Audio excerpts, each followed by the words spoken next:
What's up, y'all? It's Antoine Winfield Jr., safety for the Tampa Bay Buccaneers. What's up, y'all? This is Jahad Wolf from the New York Giants. What's good, y'all? This is Sterling Shepard. This is Justin Tuck. This boy Bucs Bears, Super Bowl 42 world champion. Chris Godwin from the Tampa Bay Buccaneers. What's up? This is Saquon Barkley. Discourse the second. Yo, this is Mike Evans with the Tampa Bay Bucs. And we about to go live on Flag on the Play.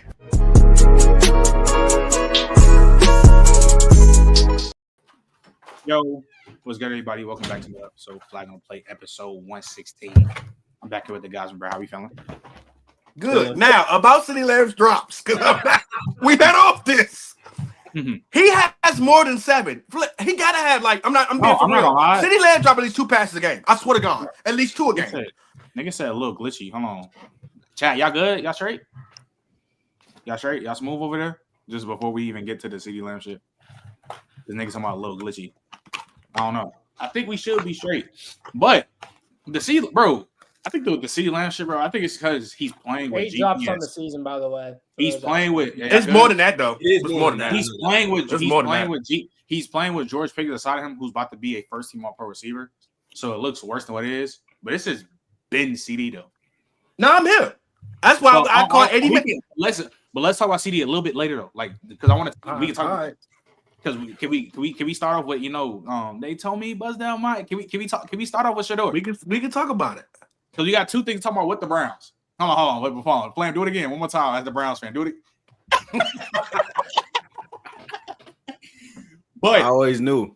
But what was I about to say? So Flame, start off with you.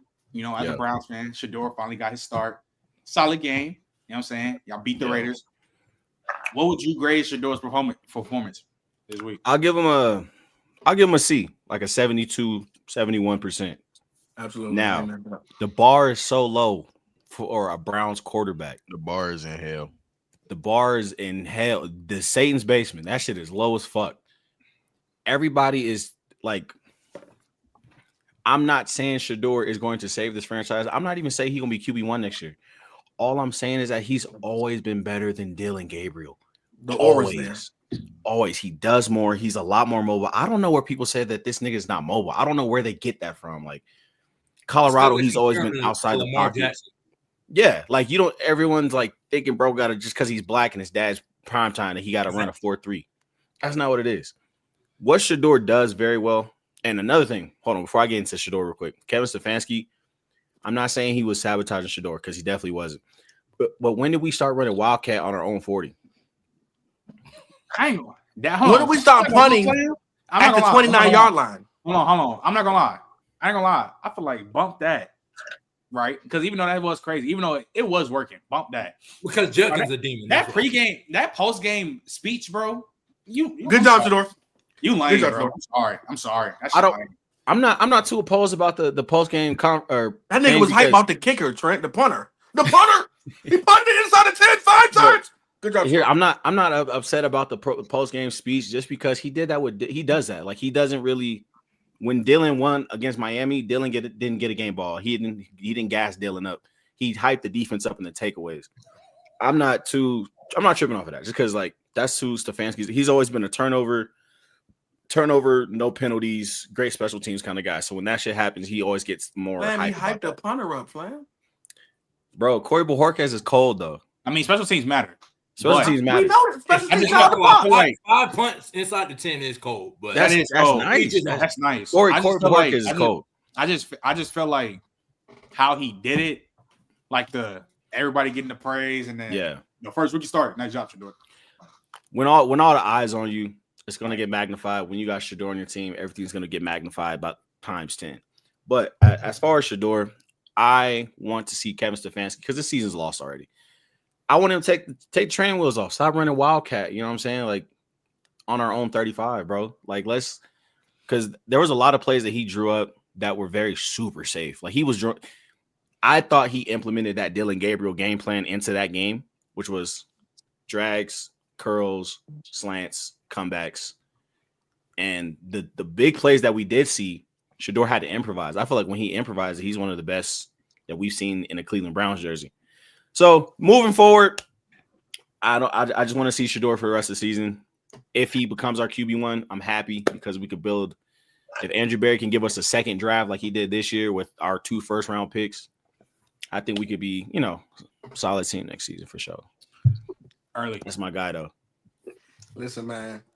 Before I even start on Shedeur, hey, listen, man. Myles Garrett. He top our stamp. By the time it's all said and done, you're gonna probably be number 2, only behind Lawrence Taylor. You understand what I'm Why he saying? not better than Lawrence? Let me chill out. Yeah, better don't than get me JJ? started. Don't get me started. Don't get me started. Don't do that. Don't do that to yourself. He not, But I'm You're gonna be talking honest about with you, Myles You're Garrett. talking about edge rushers, right? Not defensive you tackles, said right? what? We're talking about edge Watt? rushers. He is, This he is edge better rusher. than JJ. Say it one more You time. better be. Hold He's on. better than JJ Watt. He's number. I just said, but hey, so okay, That's all I wait to wanted to step hear. on my I just shit. wanted to Wait hear to that. step on my I shit. want to make sure I wasn't biased. Go ahead, Early. What you about to say? Again, I said by the time it's all said and done, he's gonna be top 2. That's one. Michael Strahan, kiss that sack record goodbye. That's gone. But bon voyage, as Trent says. Lamar, I give him about a C plus. I mostly because Jared Judy was so on that damn. I don't know what he was doing. But the biggest thing that bothered me is that that I get what Flam's talking about. Like, it's just certain things I just feel like. For instance, right? For any of y'all play football, right? It's the end of the game, right? It's 4th and 2. It's like a minute left. I understand you want your. I don't know. Like, I understand you want. I don't know if you want your team to get a sack record or not, but like that's really like some asshole shit. Like we gonna get a sack record. Most teams, tell me if I'm wrong, Trent. If it's a minute left and it's 4th and 2, I'd rather have my defense not have to touch the field again. Let's get the first down, run the clock out, let my guys get some rest. We already got 10 sacks. For you to punt that was weird. At the 29-yard line, like why not let your kicker get an extra kick? You know what I mean? Like that was nasty. Just so y'all know, Shedeur 2 touchdowns. So Shedeur over 1.5 touchdown was plus 1,800. If Isaiah Bond catches that and gets in the end zone, a lot of people were kicking out. Early. If I show you my parlay, I cooked them. I know you cooked them, but I ain't gonna lie. Like I said, I think Shedeur had a good game. I think with that honestly, the Browns, that defense, bro. Like, I know the Texans statistically have the best defense, but bro, there is not a defense in the league better than the Browns, bro. Like I'm talking about. I understand the Raiders. Houston's is better. I'm sorry, Houston's is better. In what way? Let's have fun. In what way? Because I ain't gonna lie to you. Houston's Stingley's not a better cover corner than this award. Let's have a conversation. Houston's is better just due to the fact that obviously Miles is the best defensive player on the planet, but the combo of one, Will Anderson has been playing at a top 3 level also. You add on to the fact that you have Daniil Hunter. You add on to the fact that the corner room is better. The linebackers have been better. The safeties, the coaching. Linebackers D'Amico's probably the best. linebackers? The linebackers are not better. I ain't gonna lie. Schlesinger is better than every linebacker on that team. He's a rookie. Point still stands in the fact that overall, I just think, let alone, like, listen, shout out to what they did versus the Raiders. That's great. Obviously, 10 sacks in the game is obviously insane. Guys, the Raiders offense has been bottom tier the entire league. Here niggas go. And watch this. It's just the truth. And I saw Houston pack up the MVP last year like it was nothing.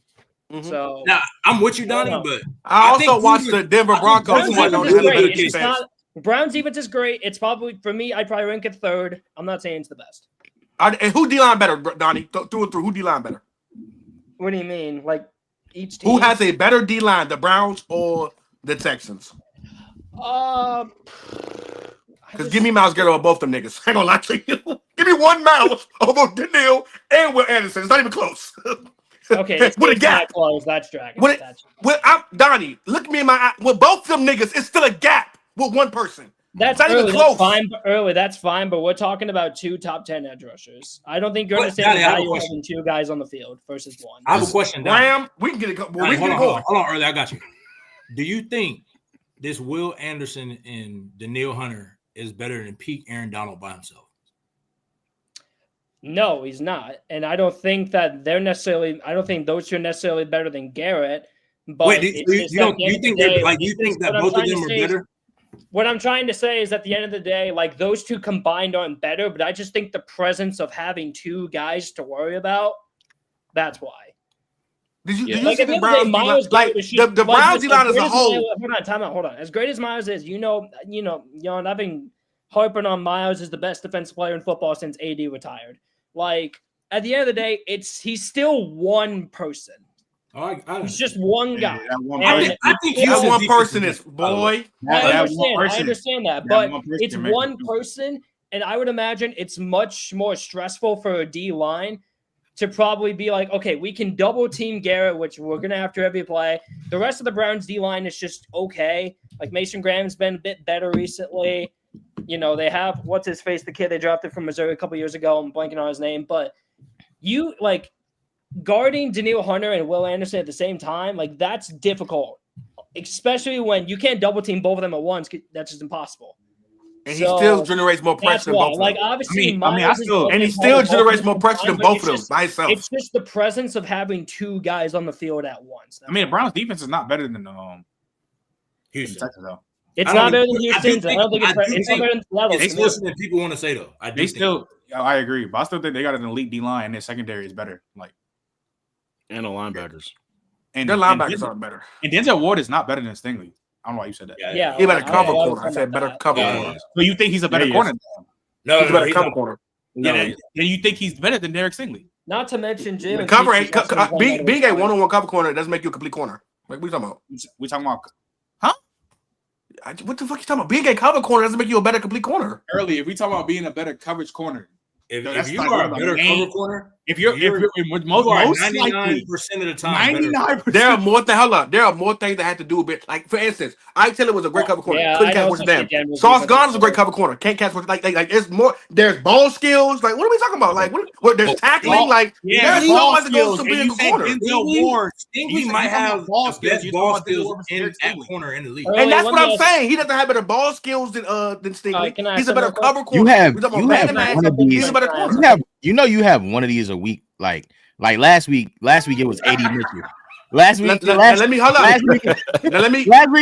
Mitchell. Now let me do something though, because we can be performative. We can be performative, but check them comments on a lot of you niggas. And you lucky. And listen, hey JJ, I got good money. I don't know what you doing, but I got some bread to give you for you can miss some shit. Cause boy, we on yacht, boy. And Trent. He a fake nigga. Trent, hey y'all, Trent is very performative. Behind closed doors, he's a different nigga. I ain't gonna lie to you. Hey Trent, Eddie Mitchell or Marvin Harrison, Trent? Route running. 80. But Marvin not a top 20 route runner either though. So I mean it don't matter. But you let Donnie say it was. I didn't care. I didn't care for that. He brought up his name. I didn't care. He's still not a top 20 route runner again. Harrison. Marvin Harrison Jr. Junior? Yeah, exactly. See, you don't know. You don't know no better. They both not top 20, but it's a plethora. Oh no, I agree with that. But they both not top 20 route runners in the game, though. He a top 20 route runner. No, he not. Yeah, yes, but it's okay. But I still think he's a better cover corner than. That's why I should have watched him. What was about to raise your hand for Donnie? No, I was just gonna ask, like, would you rather have the best cover corner in the league, but awful tackler, awful run defender? Yes. Playing the nickel, Yes. There you go. Yes. There you go. Yes. No, I don't. That's y'all. Yes. I don't think so. Because and you can I could be a 10 as a cover corner, and you can be a 9, but you can do everything else way better. I'm taking Darrell Revis over anybody who played the corner position. But Darrell had it all. So what are you talking about? Darrell can tackle. He had great ball skills. If we're talking about what about tackling, Patrick Peterson? What about Patrick Peterson? If you're talking about tackling, he couldn't tackle. What's his name? Charles Woodson, way better in the run game. Like there's mad corners that are way better in the run game than Darrell Revis. But if I had somebody like Darrell Revis, his coverage ability, but Darrell, there's nobody that's better than that. Darrell was a better. He had better ball skills than both of them. Like the thing about it, they got to Darrell. Listen, Darrell. Charles Woodson and Champ Bailey. No way. Listen to what I'm saying though, because the thing about Darrell, the problem about Darrell was it got to a point to where niggas just stopped trying him, so the numbers went down crazy. No. He had good ball skills. I agree. Stop. But Champ Bailey and Charles. We're talking about.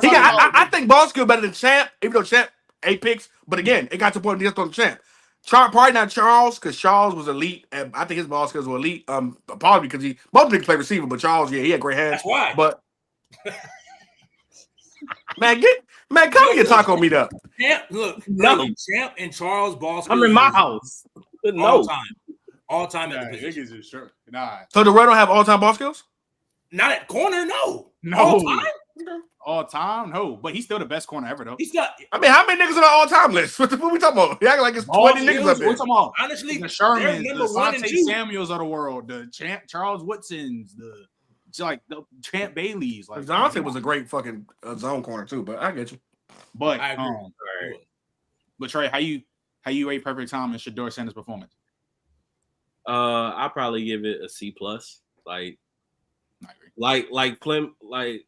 Flam said, like it's the bar is in the ninth circle of hell, dog. Like the quarterback situation for the Browns has been an F-, basically for my entire existence. Like it's messed up, honestly. Like I feel bad for Browns fans. Like no funny shit. But I will say this: watching that game, respect Flam. You're not wrong. Like you ain't got to claim it, Flam. You ain't got to claim it. Jacoby Brissett, Cleveland top 3 in the last decade. Funny, I'm being dead serious. Like from a fan perspective, that has to be frustrating to go that long, and like there's never any notion of stability at the most important position in the sport. Like that's got to be terrible to deal with. But in terms of what happened the past weekend, I probably give it a C+. I thought the game plan was very bland, and even with that, he looked much better than anybody who's played quarterback for them this year. Like even the touchdown play that was a screen, like there's something to like the media and the coaches can say whatever they want. And I got something for your ass, Kevin Stefanski. But you can say what you want about the media and all the other pundits and everything that's been said about him. You can tell the guys on the field when they're out there with him, they like him. Facts. They play harder. Like Facts. when you watch them block well enough to break a screen like that. Somebody look for you, dog. That's Swiper. Swiper, pull up if you can. If you need a link, let me know. When you see guys blocking downfield, I think he went to a trade. I gotta go look at that. And really giving that I got you, Swipe. Giving that extra mile and that extra effort to try and like help this kid out, you can tell they want to be on the field with him. Absolutely, they believe in him. That's something that can't be discounted. I will say he did do some of the stuff he did in college that I hated, which is, hey, you're mobile enough. Yeah. Hey, what you are mobile enough to make one guy miss. Don't you turn your ass around in a circle like you Lamar Jackson or one of these other elite level athletes that you gonna make somebody miss. You're not playing fucking TCU with a depleted roster. You're in the league now. You make one guy miss, and if it ain't there, you throw that bitch away. So we gonna learn. Like I said, it's a C+. It ain't great, but it's passable. So my biggest thing coming off of that is outside. I got two things. I know the media and specifically the internet is full of nasty bots, but because these nasty bots end up dictating what gets talked about on these big media platforms, I'm gonna cut it off at the nose right here. You motherfuckers who are out there being nasty, cutting that post-game interview on the last 15 seconds, trying to run with some narrative about that kid just being arrogant, like you did, like there wasn't Rex Ryan. Like there wasn't a whole 2 minutes. Rex Ryan's nasty. You nasty. Yeah, he's like Rex Ryan, like his Stephen A. Rex Ryan, his skill. You know what you're doing. So yeah, we on to that. Like you not low. You looking real funny in the light. Yeah. So just know that. Rex also, Ryan corny as shit. Kevin Stefanski, sir. He's hard-headed, bro. Oh, I noticed it with Deshaun. Like, look. I am all for the coach giving the entire team its flowers. As somebody who has been in locker rooms my whole fucking life, you dirty, nasty bastard, you. How dare you go all the way? You went the extra mile to praise the special teams unit. You went the extra mile to talk about the takeaways. You mentioned the offense. We got some things we got to clean up. But here we go. Myles Garrett. I mean, he did have 4 sacks. No. I'm not saying he shouldn't praise Myles Garrett. Yeah, Myles deserved that. What I'm saying is, hey, motherfucker, you know what you doing. Bro, hold on, quick trade. Early, I think Shedeur is the first quarterback in Browns history to win on a debut start. No. He ain't the first. He's the first since '99. He's the first since. He's the first. No. He's 99. 26 years. 26 years. He's the first. He's the first. That's crazy. He's the first rookie to win since the 50s. Yeah, he's the first. Sorry. Yeah, I ain't gonna lie. You the first. Yeah. But that's crazy though. Like, I feel like I get it, but like, bro, like, you can't get like a little bit more props. Like the game ball, Myles Garrett. All right, cool. I ain't sure about that. But like, you can, bro, he didn't want to, bro. Did any of y'all watch the All 22 on Shedeur? Like, hey, bro, them receivers can't get open, bro. Them receivers can't. It is. Did you see it, Donnie? Them niggas do not get open. Bro, I don't know if it's the route concepts or what, but I'm watching like what he watches. I'm like, damn, they don't get open. He needs some niggas that get open fast. All I'm saying is this: at the end of the day, Kevin Stefanski, you got a bone to pick with that man. I don't know why you got a bone to pick with that man, but you got a bone to pick with that man. And Deion hit somebody you know. I'm trying to tell you. Deion hit somebody you know. I swear for God, ain't nobody finna gaslight me no more. I don't want to hear no. I don't want to hear no more explanations. I don't want to hear no more talk about some bad interviews. I don't give a single solitary fuck. You put a sorry ass midget out there to play quarterback. Sorry as fuck.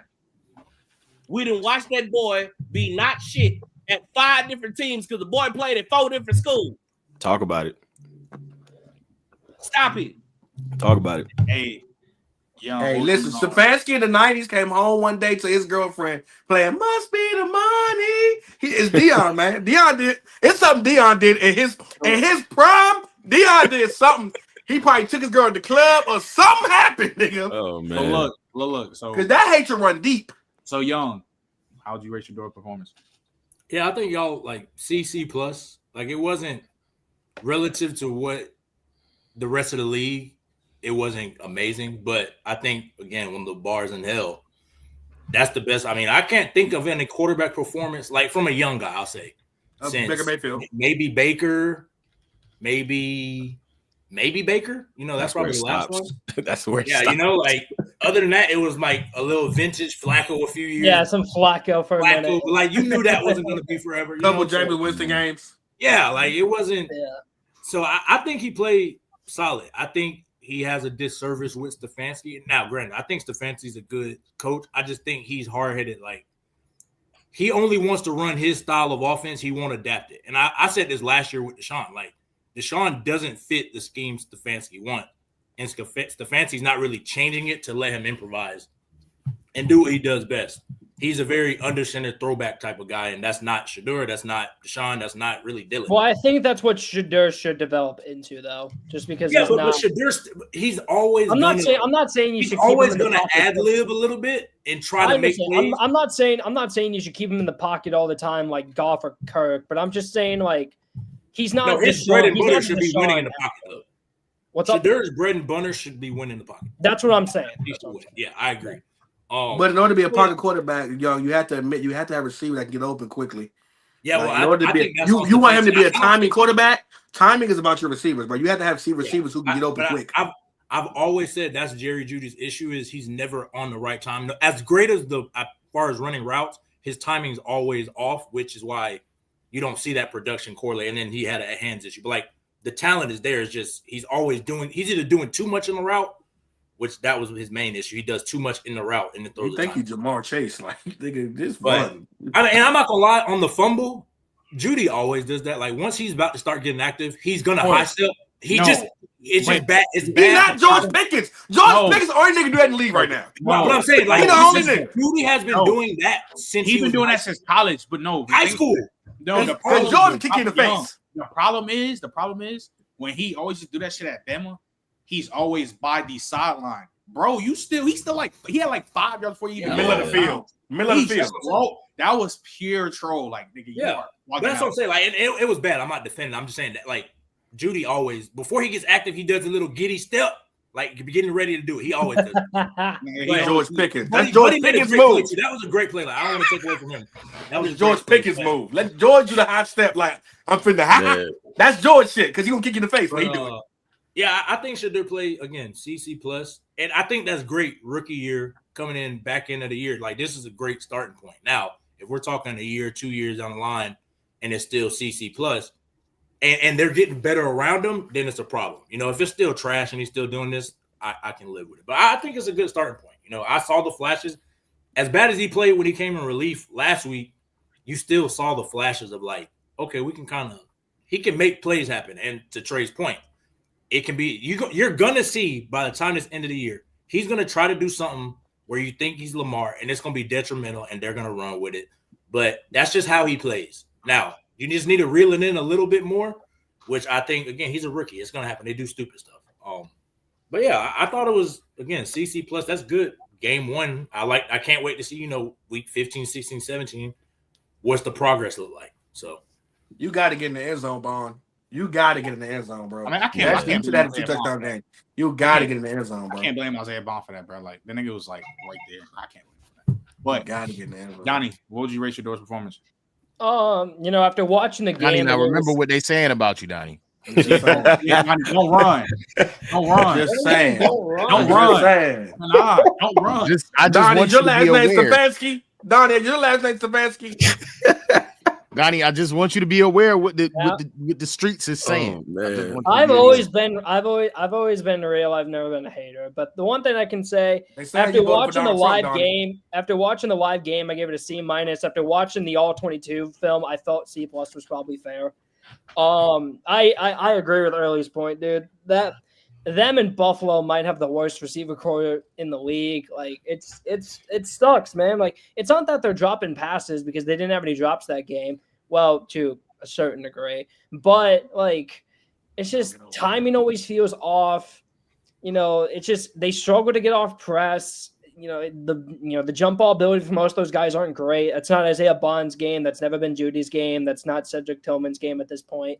Like it's just the receiver core sucks. And they don't move with the quarterback. So like even them time when he gave them extra time, they stood still. They don't move with the quarterback to where like normally receivers will be like, oh he moving. Let me see if I can move with him and get a pass. They literally will stay in one spot and just like let him be covered. It's weird. Yeah, it's maybe inexperience. I think if Shedeur plays like this for the rest of the season, because someone asked me if Shedeur played like this for the rest of the season and the Browns were in contention to draft one of the big quarterbacks in this draft, I think I'd lean on keeping him. It's kind of risky, but I think it's fair because the roster talent on offense is that bad. They don't have a number one. Their tackles stink. Their interior stinks too. Like Joel Bitonio and Wyatt Teller, those guys were all pros at one point, and now they're just shells of what they were. It's crazy what happens when Bill leaves. But yeah, I think if he plays like this, if how he played from what I saw on Sunday, if he plays like that for the rest of the season, I think it's worth building around. If not, then obviously, then you consider taking a quarterback. But I like what I saw considering the situation was bad. We do need to also remember this is one of the worst defenses in the league, but either way, props should be given when they're deserved. So yeah, if I'm a Browns fan, I wouldn't say I'd feel great, but I'd say I'd feel pretty good. I'd say I'd feel good. Drake May play bad versus defense. Bo Nix played bad. Sure did. Well, Bo Nix is also just bad. But I just don't know how much you, Donnie. Don't go get other stuff. Like, if you don't get other stuff, ain't no reason quarterback. It's gonna be just bad. You will not see me praising Bo Nix. It's gonna be Cam Ward again. Like, you'll never see me praising Bo Nix. I will say that defense is solid, though. The play calling was dog shit as well. Like we're running end arounds on first down. I will say this about the play calling. I can't fully blame Stefanski when your situation is that garbage. It's so bad. No wide receiver can get open. You can't pass protect for more than 2.2 seconds. You can't. Like nothing on that team. Nothing on that team is nice except for Quinshon can make a nice few plays here and there. Maybe Dylan Sampson can break something far, and then Harold Fanning can catch a couple passes here and there. Outside of that, you ain't work with much. So I'm not going to blame Njoku, bro. I watched the film of Njoku. Now if you bad next season, if you stick with Shedeur and you get some better pieces from the draft and free agency, and it still looks like this, then we can have a conversation. But for now, you can't blame him. The situation. I think if Shedeur plays this way, he'll get another year. Just because, like me personally, I'm not sold on the guys that are coming out versus the upside of the guys in 27. Now, I'm not saying they're better. Like if you tell me I can get a pick of Dante Moore, Lagway, like all those guys that come out in 27, upside. I think I'd rather swing on that and keep Shedeur another year than Mendoza or who's other guys now. All like those guys. I don't think their ceilings is high.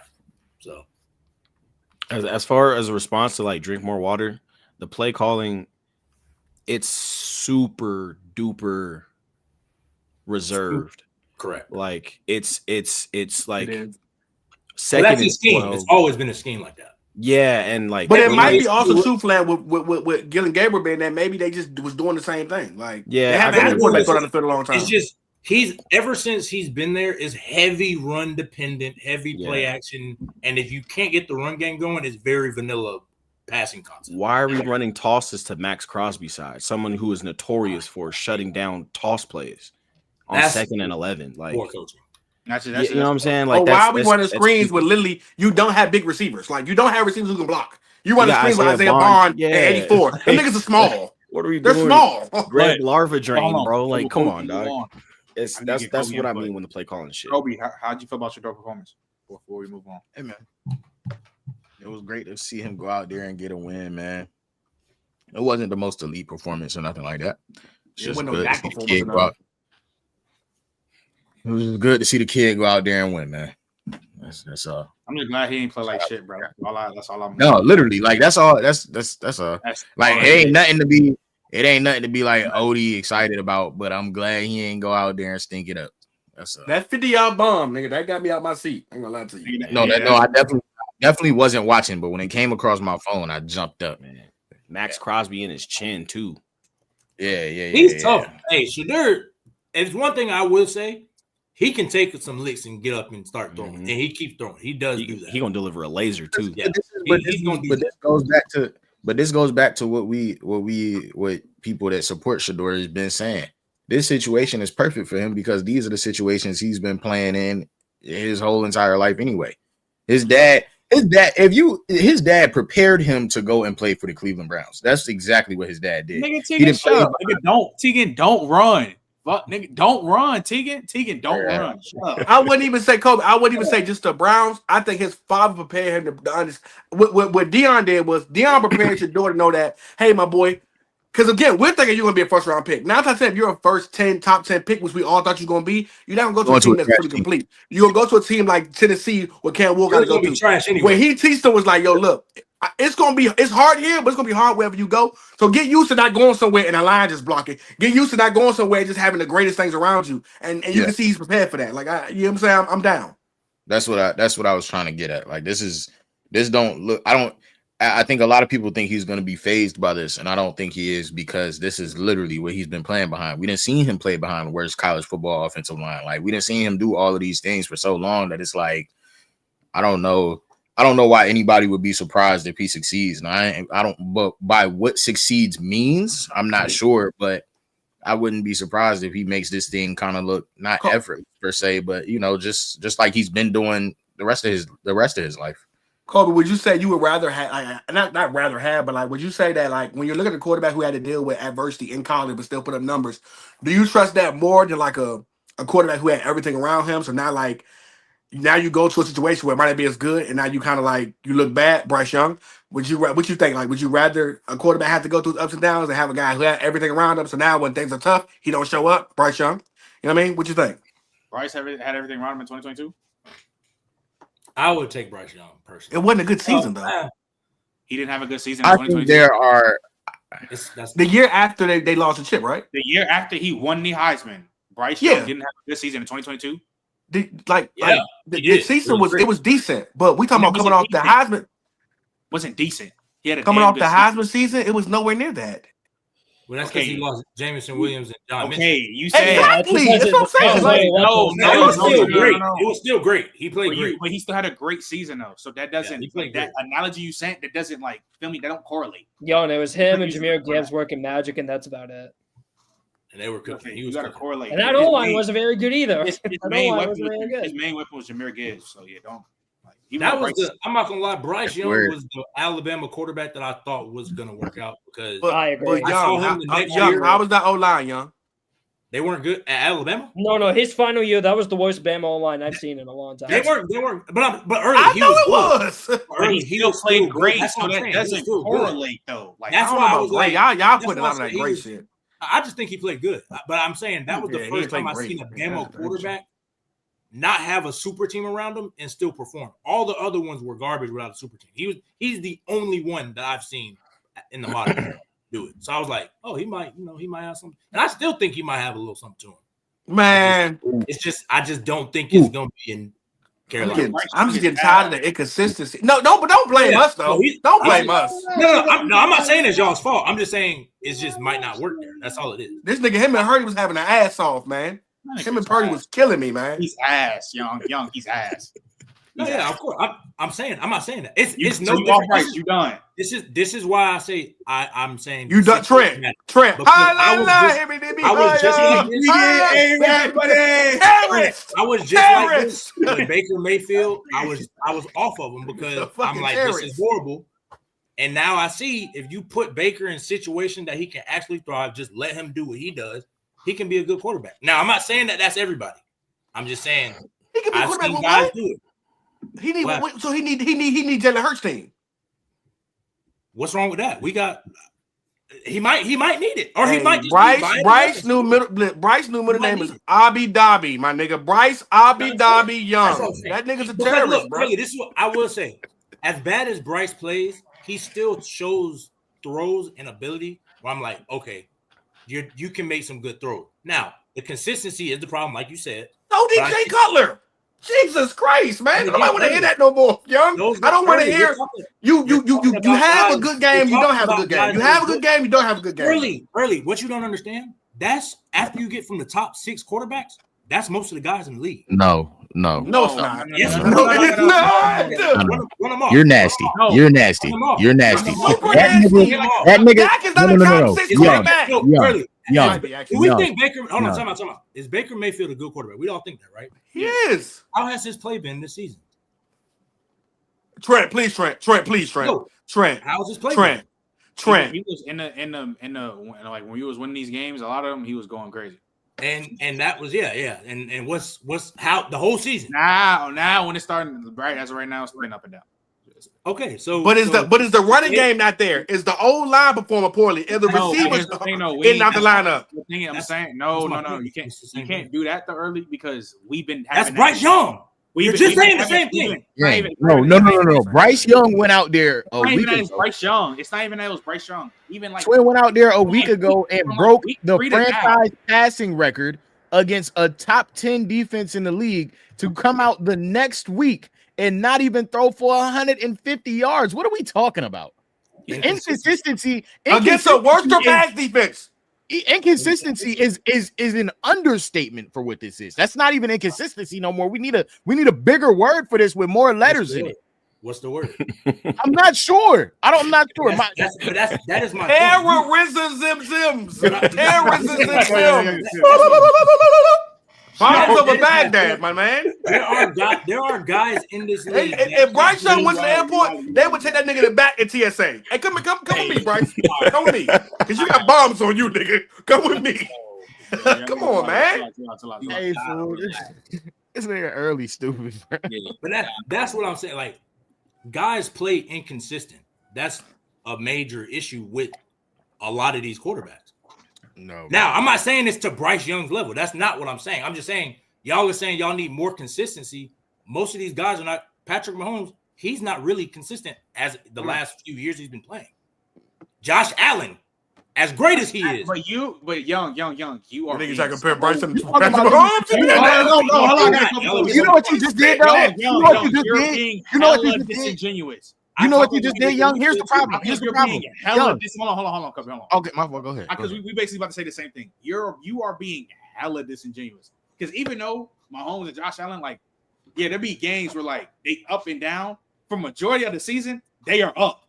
Okay, that nigga Bryce Young be dog shit. That's why I mentioned Baker Mayfield. He plays the Atlanta Falcons. He plays phenomenal. Then back Baker to dog Mayfield. You can look at Jordan Love. You can look at a lot of these guys. Jordan Love got more good games than bad games, though, bro. Sam Darnold. All of these guys are in the same boat. That's what it's not the same level of inconsistency, though, right? They 1,000% are, and a lot of the reason these inconsistencies aren't the same is because all those teams that I'm mentioning have better rosters around them than what he's trotting out with Carolina. We're not doing the Carolina shit though. We had a bad team no more, bro. We're not doing that, bro. We got a fucking top 5 corner. Safety play it's been damn good. Linebacker play, even when we hurt, we're not that bad. Even like yesterday, if you watch yesterday's game, bro, Bryce Young, I mean not Bryce, but Brock Purdy tried to give us the game, bro. Bryce didn't want that shit, bro. I know, we were dominating defensively yesterday. You just listed off everybody on y'all's defense. Y'all's defense is great. Derek Brown, top 5 DC this year.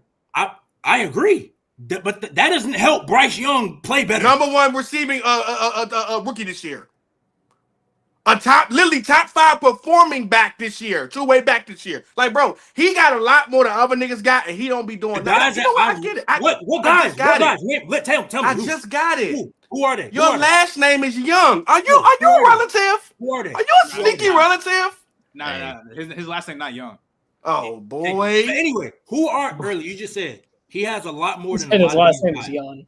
Who are these guys that he has more stuff than and is performing worse? There are people who do more but less, bro. I ain't gonna lie to you, bro. I'm be honest with you. Like, I'm saying, who are the guys with what Bryce Young has that are performing better than Bryce Young?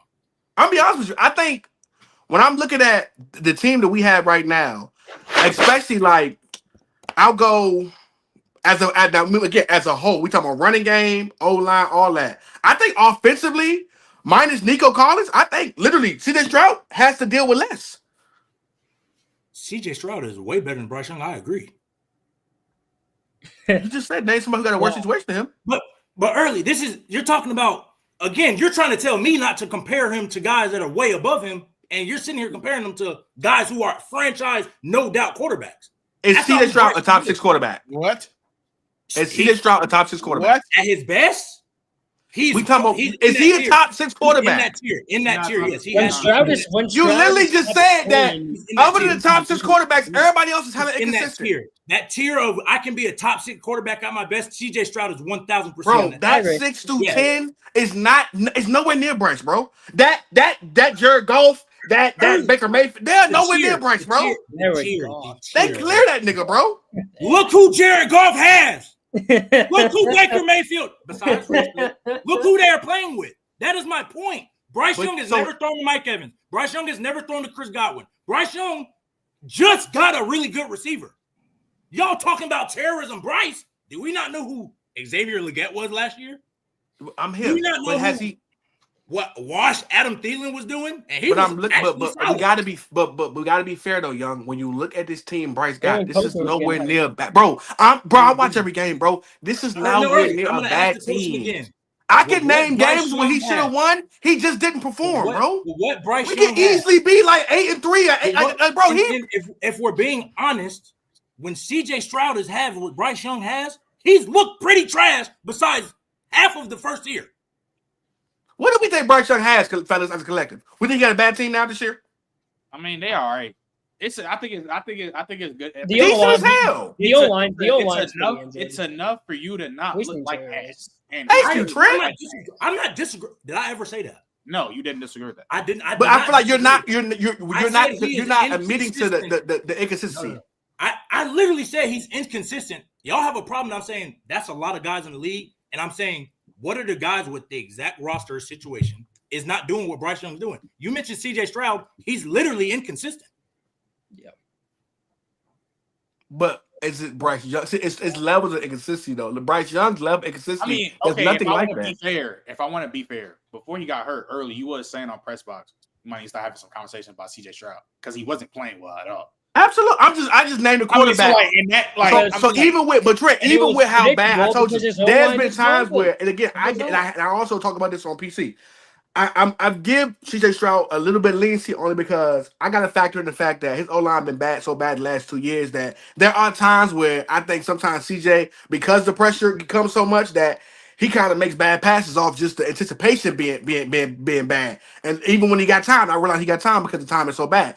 But even with CJ Stroud, I think CJ Stroud is not top 10 right now. Even that when we start, I'm talking about, though, Bryce is like bottom 5.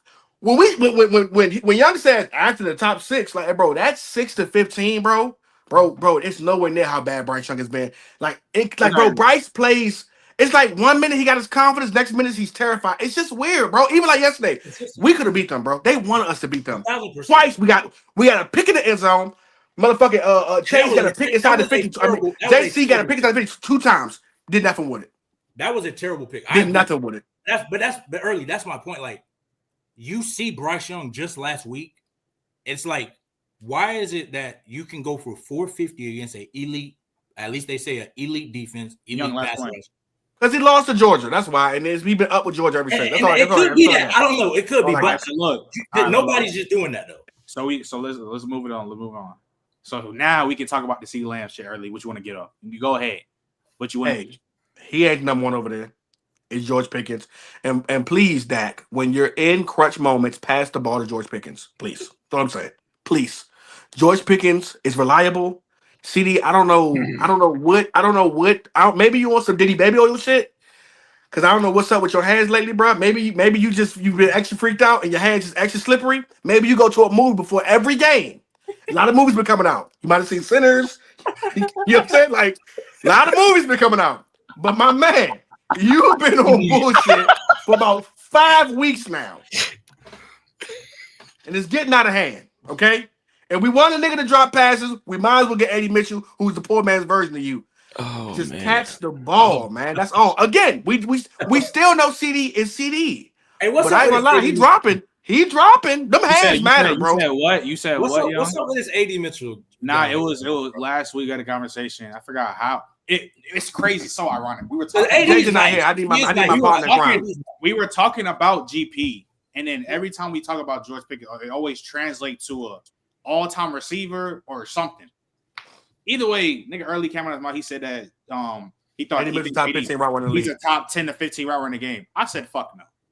AD Mitchell still runs good ass routes. No, AD Mitchell's not top 20, but I don't think that's a bad thing. That's the thing with AD Mitchell shit.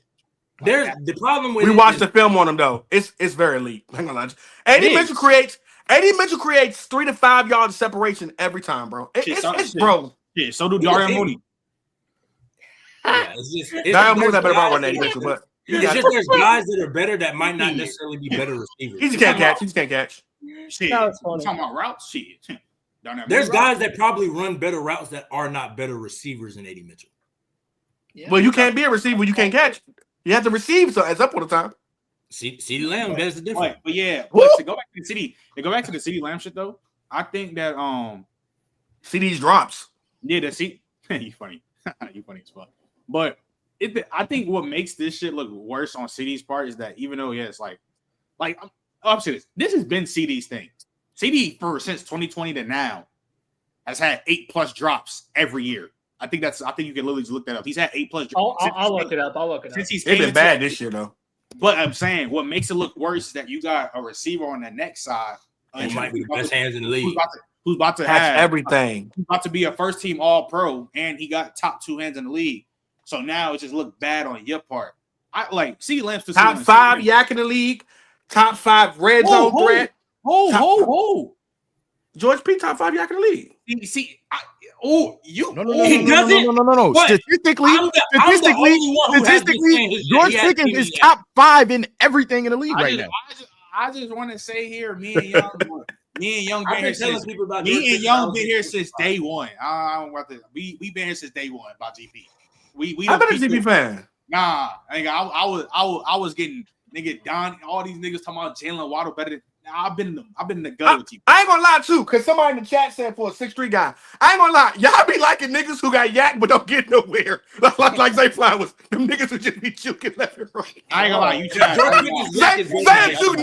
Zay break 9 ankles to get to y'all. I ain't gonna lie. We want niggas to get up the field, please. I don't know why people been doing that with Zay Flowers. Niggas be juking and not going nowhere. Is great. He has great yak, but it's not George Pickens. He don't be going nowhere. Of course.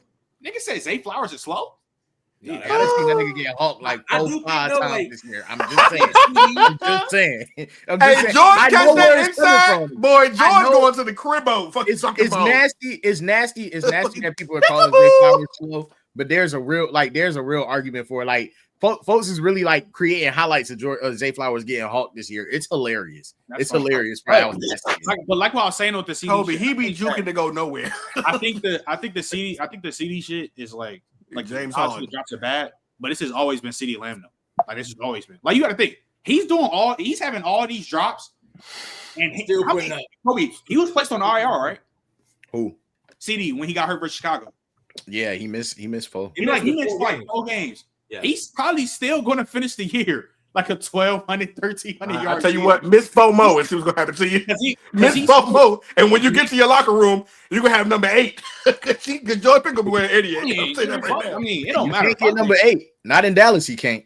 Nigga, fuck the 88. Like, he never seen I forgot that trade. Yeah, you can't touch number 8 in Dallas.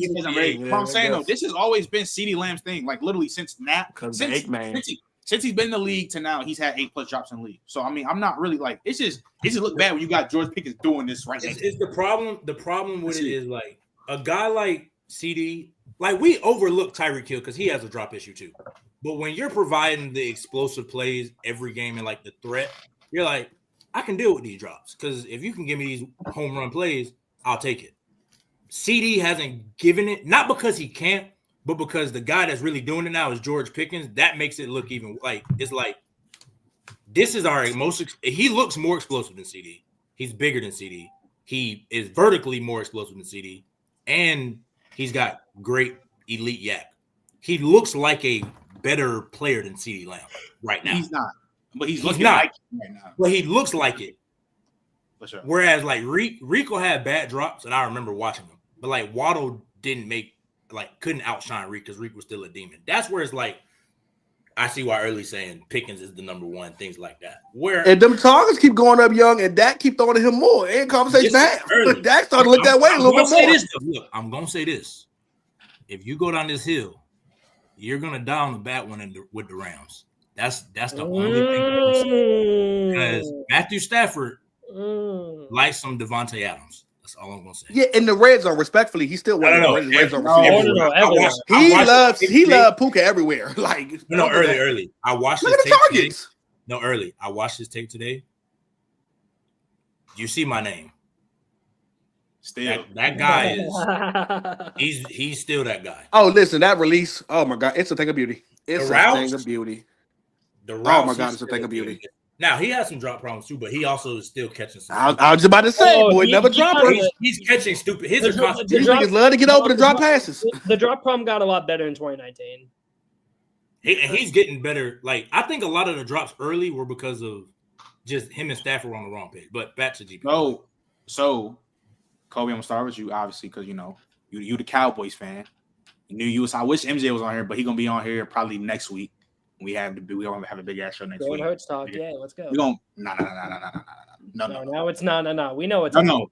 Next week might be it's a announcement. I'll say probably like it's gonna be a big episode. I'm not gonna lie to you. So have we seen? Did y'all see the video of MJ? Did y'all see the video he posted in the stadium? So look, MJ might be a virgin. I ain't gonna lie to you. Yo, chill out, bro. How you get that? This nigga's crazy, bro. I don't know what this nigga's talking about. Anyways, Kobe. Your Cowboys come back 21-zip. Eagles choke. Dak Prescott, George Pickens. All right. Y'all I think at what? Y'all 5-5-1. Y'all I think a game or so out the playoffs. Could y'all make the playoffs?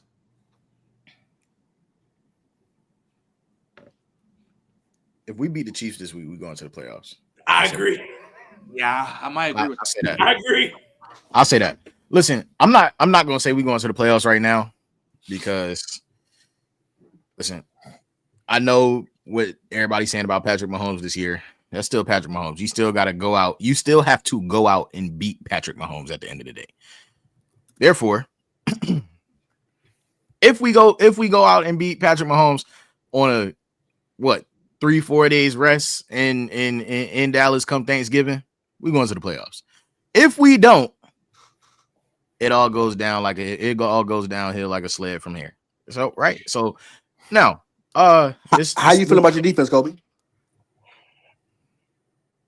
Hey, I tried to tell niggas this defense was gonna be all right. Nobody wanted to listen.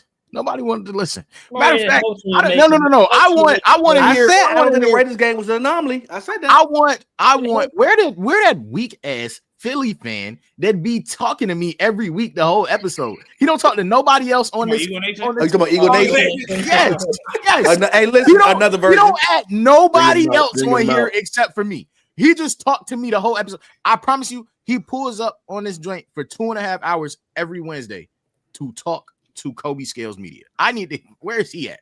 I need to know where he's at. His team lost. That's where them Eagle fans disappear when they lose, bro. They the weakest. When they lose, bro. I don't like that about them. I have them Falcons fans do too, though. So somebody hurts. Somebody put where's JJ? Where's JJ? Anyways, hold on, wait, Trent. I got you. Hold on. There we go. Where's JJ? Anyways, no, bro. Listen, I wasn't surprised that we won. I genuinely would have been surprised if the Cowboys got blown out. Here's the thing. What most people forget is that Dak Prescott doesn't lose in AT&T Stadium. No matter what you want to say about him, he just doesn't lose in AT&T Stadium for the most part. And especially in the NFC East division. That doesn't really happen. He's lost his last loss in AT&T from a division opponent is like 2017 against the Eagles, by the way. It just doesn't happen. I don't know why people thought that this was going to be some like weird thing that was going to happen. And like Eagles fans was in the stadium and they was dancing. Everybody seen the video of MJ or whatever. I don't know what Eagles fans thought this was. This ain't that. It doesn't matter how good either team is. If the Cowboys were in some different world, a Super Bowl champion, and we came back and we had considerably one of the best teams in the league, and we was going to Philly, I wouldn't have been surprised if we lost. Like it's just the way that rivalry goes, bro. Like it's just really. I don't know. I guess they thought that they were the superior team. They still thought that this defense was bad. I'll tell you what I don't like about Philly fans, though. All week it was, we ain't even worried about this game. Y'all Cowboys is trash. Y'all only played the Raiders. Y'all only did this, that, and the third. And then we won. And now all of a sudden it's our Super Bowl. All of a sudden it doesn't matter. Like we still now all of a sudden we going back to we number one in division. We number one in the conference. All of these things, bro. It's okay. Y'all lost. I don't know what y'all want. What y'all want? Like it can't be. You can't have it both ways, though. You can't have it both ways. Now the game itself, that defense, that Cowboys defense is very good, and I try to tell people that after the Raiders game. Try to tell people the biggest thing that folks is missing with this Cowboys team is they're playing inspired football right now. You got folks on the sideline waving a Marshawn Kneeland flag, right? Like. There's inspired football being played by the Cowboys right now, which is probably the worst thing that could have happened to any opponent that's in our way right now. That's honestly the worst thing. And this team is really good, but then you put some inspiration behind it. Like they weren't playing for nothing. And now you get a Matt Eberflus who knows he's playing for his job, but then you're going to give him some pieces. You're going to give him something to work with. That's tough. That's tough. Nobody ever said Matt Eberflus couldn't coach a defense. We all knew he could. He just might not have been a good head coach. Here we are. I still don't like the scheme per se. I still don't like that he has my corners playing 10 yards off and they're bailing. They're bailing from 10 yards off. If the Eagles weren't greedy and they just quick 5 yard in, 5 yard out, little slant, little, you know what I'm saying? They could have easily won this game. Eagles could have easily won this game. I don't like the fact that the Eagles are talking about, oh, we lost this game ourselves. You know what really happened? If the Cowboys would have lost, the Cowboys would have lost this game themselves. Those 21 points that they had come early in the first and second quarter, we gave them points. We literally gave them points. And I don't like that Shotty isn't running the ball on the goal line still. I don't know why you have a Javonte Williams on your team and you don't run the ball on the goal line. Shotty tried to give the game away. All of these things. So did CD. Yeah, so CD tried to get his game away. The Cowboys, if they lost this game, would have blown it themselves too. You could say that for both teams. So I don't know what they, you know what I'm saying? All I know is we was down 21. In real life, if you want the homies on the game, you got to hand the sticks over. I guess the Eagles thought we was going to hand the sticks over and we was going to lay down, roll over, and go home. Cowboys. I don't know if Dak learned how to win it, like this Dak. If Dak has found the missing pieces of winning in the clutch, that's a scary Dak, boy. That's one thing that he always you worry about. Dak that know how to win in the clutch, that's a top 6 quarterback. That's a top 6 quarterback.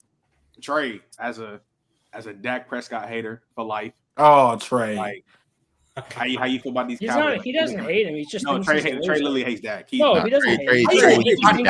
You're gonna tell me. Zoom in on Trey Lunchmeat. Wait, hold on, Donnie. You're gonna tell me my blood brother doesn't hate Dak? He doesn't hate Trey. He's just so Trey, like I said, Trey. Trey hates He's a loser. Trey, you supposed to be a man. Come on, talk on me. You supposed to be a man of God. You can't hate nobody. Bold of you to assume that I'm a man of God, first of all. Secondly, nigga, lock in, bro. Okay. Please. I don't hate Dak. It's just, man, watch out, bro. I said what I said. Man, watch out, bro.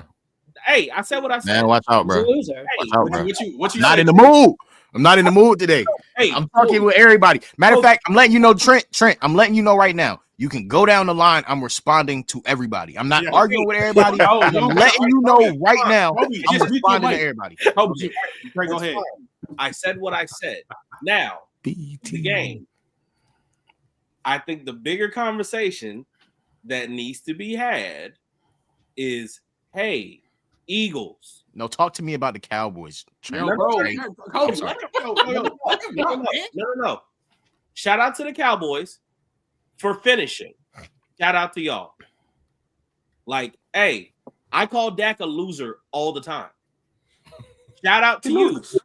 No. Because, look, I'm going off of what you have shown me in critical moments. That's what we judge quarterbacks by, right? When we talk about Trent, so hold up, Trent, because that's not fair. You think Josh Allen's a loser?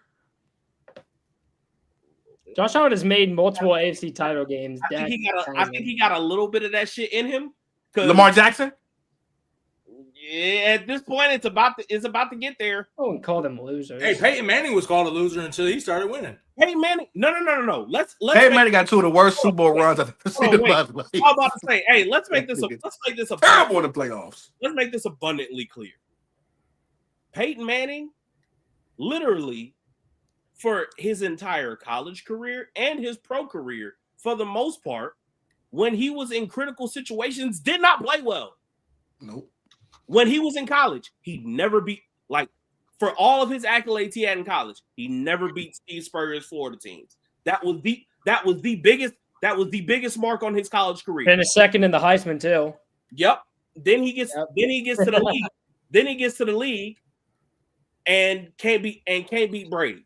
So yeah, like, look, it's hard to win. Like, not everybody. It is what it is. But again, what were you saying though? Like, back to the game. Shout out to the Cowboys for finishing.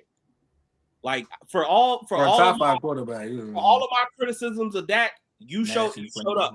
You showed up. So salute to you. The bigger conversation needs to be, hey, Eagles teams, that's clearly a better roster than the Dallas fucking Cowboys. Why? No. I'm not saying that's the shit on the Cowboys because they're a better roster than 95% of the damn league. The problem, you're not wrong. I just don't like how aggressive you said it. Like, it didn't have to be the Dallas fucking Cowboys. Like, it could have just been. It just could have been a better roster than Dallas. I'm going back on mute, Trent. My bad. Look, my bigger issue is, how do you go up 21-0 on a divisional opponent and you can't finish the fucking game when you have Saquon Barkley? Hey, I don't know what the fuck is going. Hey, Nick Sirianni, again, I'm going to ask this question. What the fuck do you do? Please. He hires bad OCs and then good ones. No. I'm being so serious because again, you won't keep an OC for some level of consistency, but somehow you keep finding the most incompetent motherfuckers to keep running this offense that should be firing on all cylinders at this point. What the fuck do you do? Like what are I don't know any other coach that has this many playoff wins and rings to their name that I can't pinpoint what your value is to your team. I can't. I literally do not know what the fuck you do. How do you let this happen? Your team has looked middling the entire fucking year. Who we talking about again? Your quarterback is not getting any better. Your receivers, despite the fact that they are great players, they don't really seem to be producing at a high level. You have the best running back in the league and can't spring him on a fucking run anymore. He ain't been reading hose well. Young. He ain't been reading hose well this year. Well, the O-line. The offensive line. Saquon Barkley, but he ain't been reading hose well this year. He did that shit once, bro. I ain't gonna lie. Hold on. Playing like dog shit. Hold on. Look. So here's the thing. The offensive line in New York. Offensive line hasn't been great, but as somebody who watched Saquon in college and while he was with the Giants, the one thing that I've always said about Saquon, when it gets bad, he starts to do too much because that's what he had to do at Penn State. He was constantly dealing with shit. He was dealing with shitty O-lines when he was at Penn State, so he always had dudes in the backfield, so he always had to make somebody miss before he would get into a play, and it got him into bad habits. Sometimes, as a 235-pound back, you just need to run forward.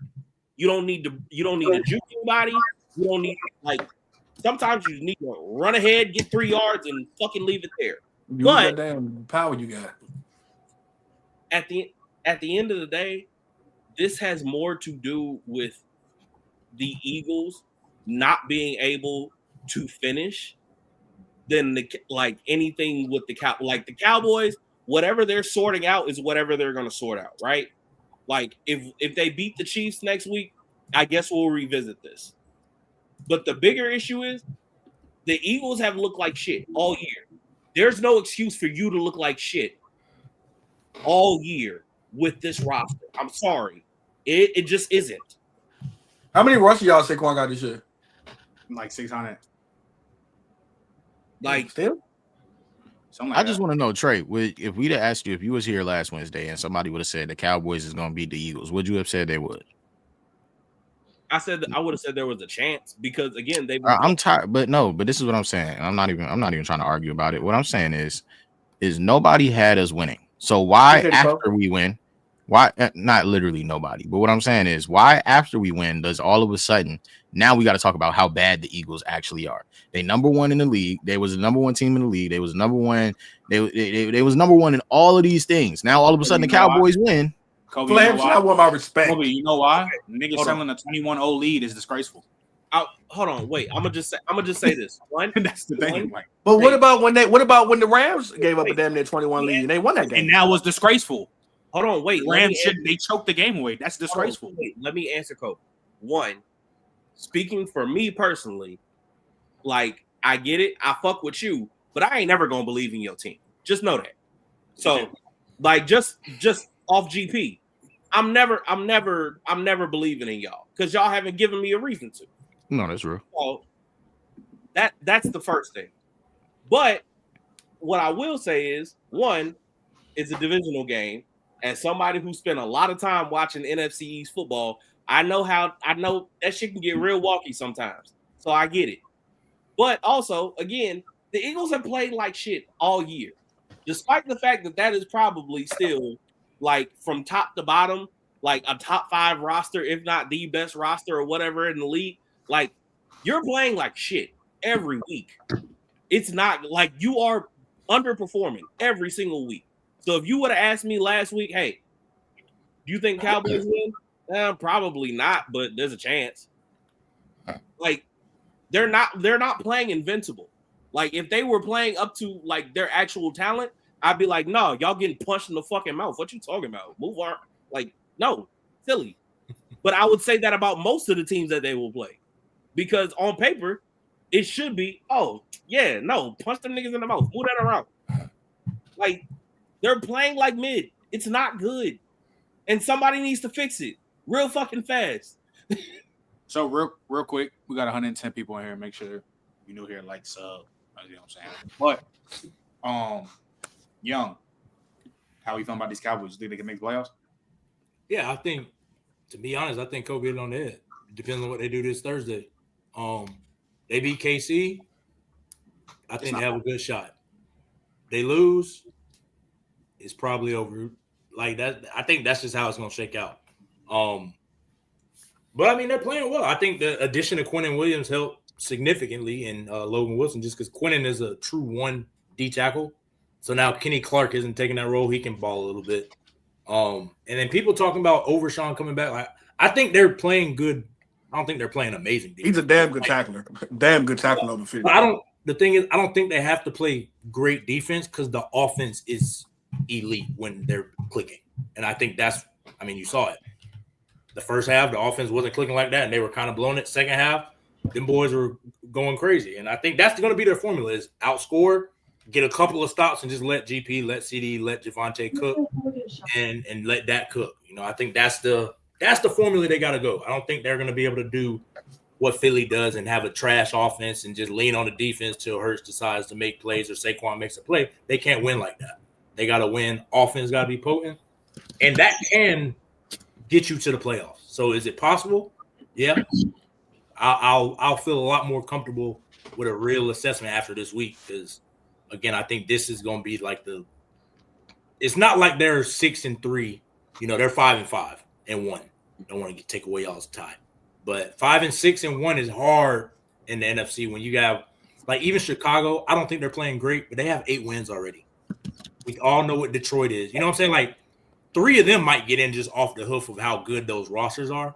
So it's going to be hard to sneak in, losing a game and getting behind Philly, and you have a tiebreaker. Like that's where it's going to get shaky for them. So we'll see. I think they can if they win this on Thursday. All right. So moving forward, I was going to bring this up because nigga had said in the comments. But can we relax on like the JSN best receiver in the league talk? Because that shit is getting like I get it. Like he's going insane. Like he's wilding. Like, well, do they mean the best in the league this year or overall? At least no, I literally seen in my comments. This year he's cooking. Can we talk about how he's been the best receiver in the league this season? I mean, of course. Blue. Yeah, but the main top 2 ain't had because it's a quarterback player, so that's nasty. Even though I don't fuck with the spinner no more. Well, that's not the point though. That's not the point though. Like overall, he's still not close to Jamar and Jettis. Like at all. Yeah, as a full receiver, no. Like, at all. He's top 5. He's top 5 to me though. I'll stay. Yeah, I know he has a chance to break 2,000 yards. I'm standing on it, Jan. I'm sorry, bro. He is not the best receiver in the league. He's wilding though. I'm not gonna lie. He is fucking not a top 5 receiver. He's going. I ain't gonna lie. He put every nigga that cover him. He put him in the dirt, including that stingy nigga you love so much. Jefferson at all. Y'all niggas is lying like shit. No, he's not better than Jettis. No, he's not better than Jettis at all. I don't know why y'all lying like that. No. Niggas is lying. Who you think won better routes? The captain for JSN. What? Who you think won better routes? Just routes, JSN. Okay. Over who? Jets. Shit, me. Y'all lost y'all's mind. Y'all are overrating JSN. Jan, you gotta accept the fact that JSN is taking. I watch. Wait, wait. Hold on. I said JSN. Like Jan, early. Hold on. Whoa. You gotta accept the fact. Whoa. Fuck, my fault. I meant to say Jets. My fault. That's what I mean. Okay. Oh yeah, please. I was about to say. But I think Jason Ross is elite. He's top 10. He probably top. All I'm saying is, Jan, you got to accept the fact that he's taking the jump as a route runner because I'm sorry, but it's the truth. He hasn't taken the jump as a route. We have never seen him dominate from the outside at this level. We never have. He's never dominated at this level from the boundary. We never have.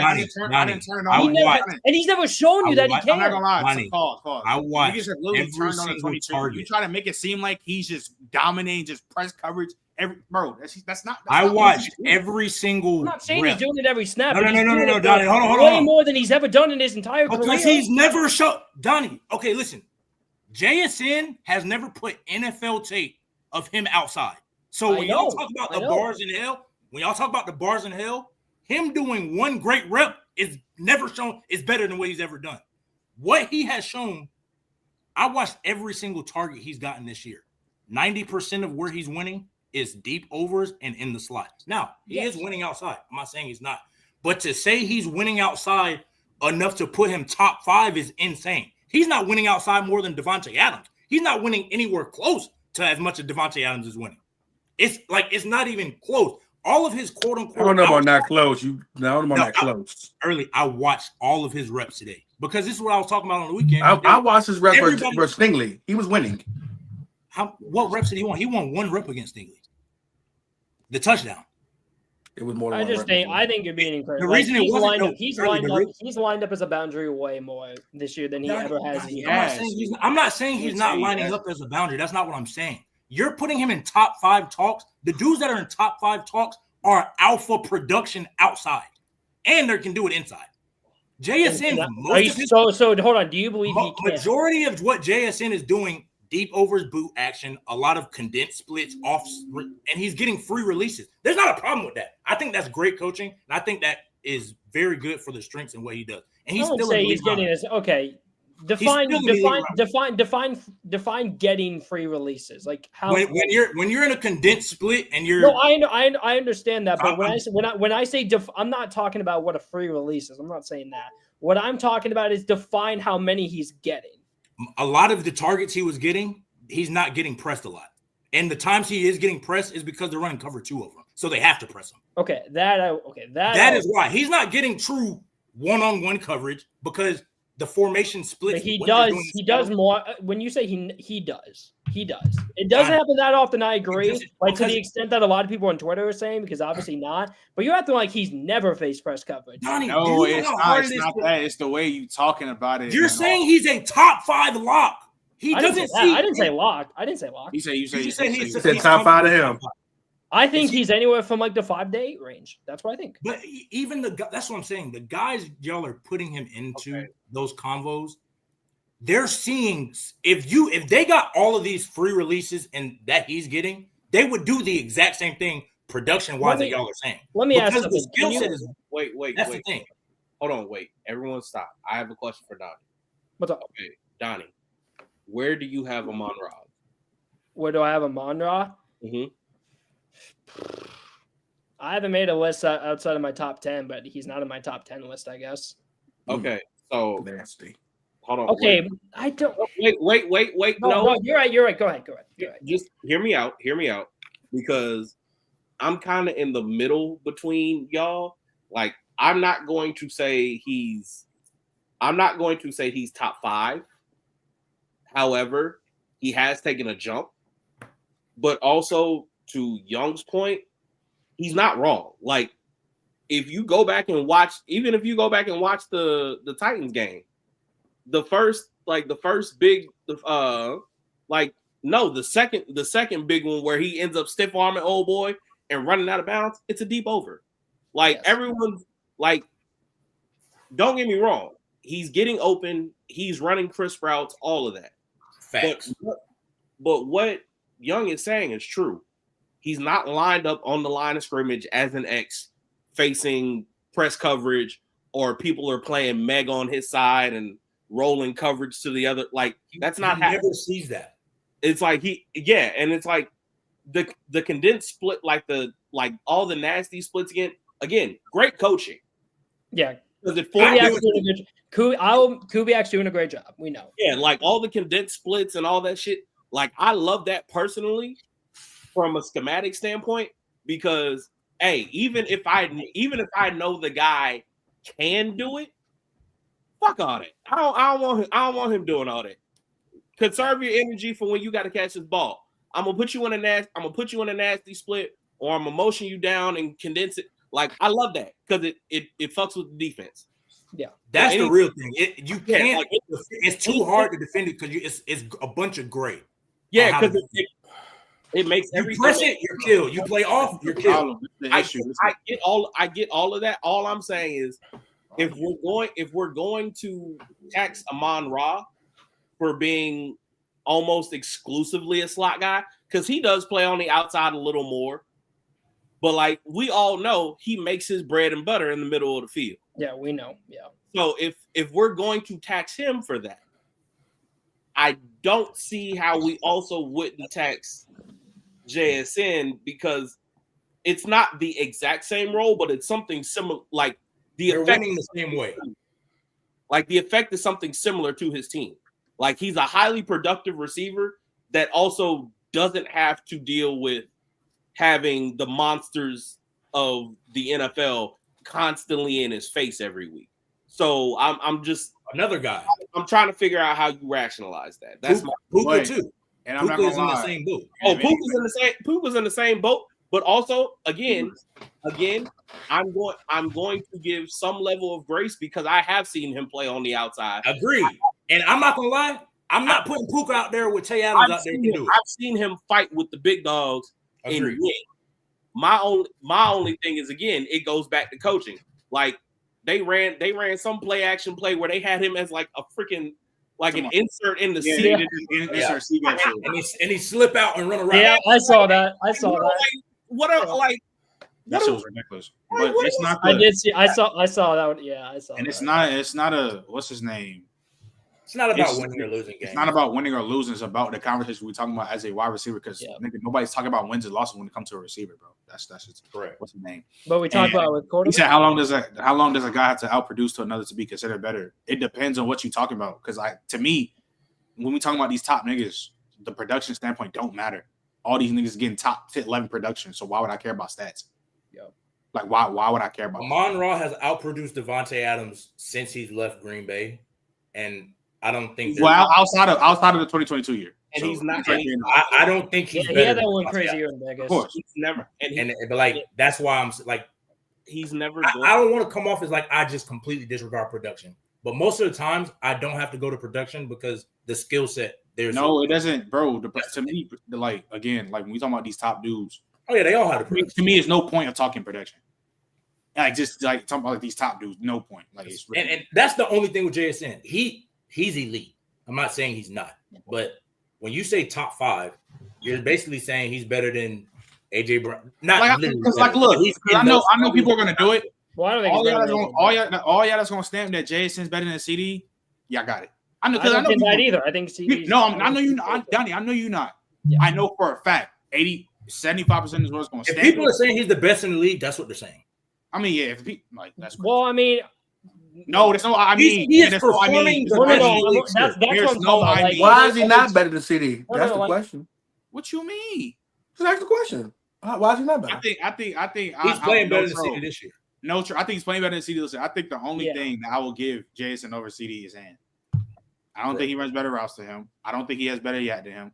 I think the versatility, they both are hella versatile. So to me, it's equal. Like, you don't think JSN creates more separation than CD? No, I think no, I don't. I think CD's the more explosive route runner. Again, like that's just that's my whole thing with you. Like, who said when you are a more explosive player? Yo, bro, I'm not gonna lie. I'm not gonna lie. This shit is gonna give me. This shit is gonna traumatize me. All y'all, stop.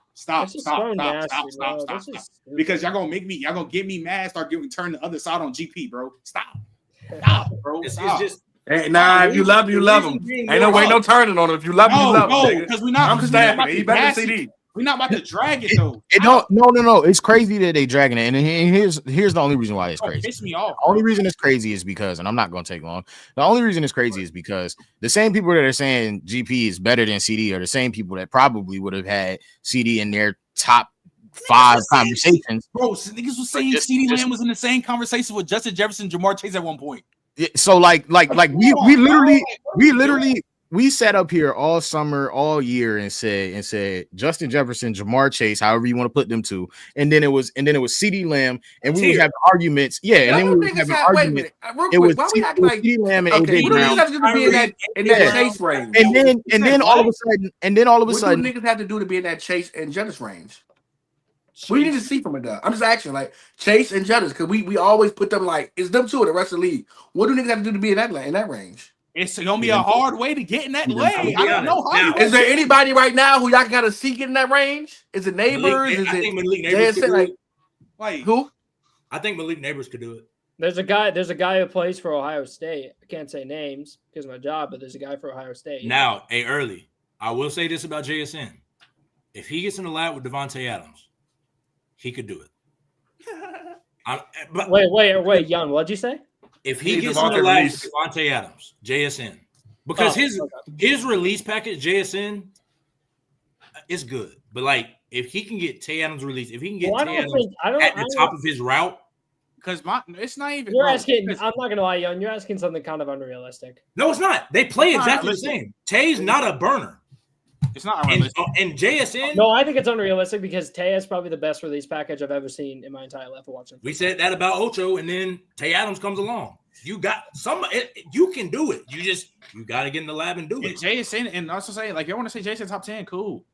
Like I don't have a problem. Yeah, I think that's the tier. But like I'm not gonna say it's hard for me to say. I'm not saying this clears. I'm not saying this. I'm not saying this is the Cooper Cup convo. But it's reminding me of the shit though. It is exactly the Cooper Cup. Like this shit is fake, reminding me of this shit. But it looked better than Cooper Cup though. Shit, I agree. No, I mean they both were going crazy. It looks better than Cup. Cup. Look what y'all saying. If he repeats, bro, okay. If he repeats almost 2,000 yard season, okay, bro. Like, but that's unrealistic as fuck.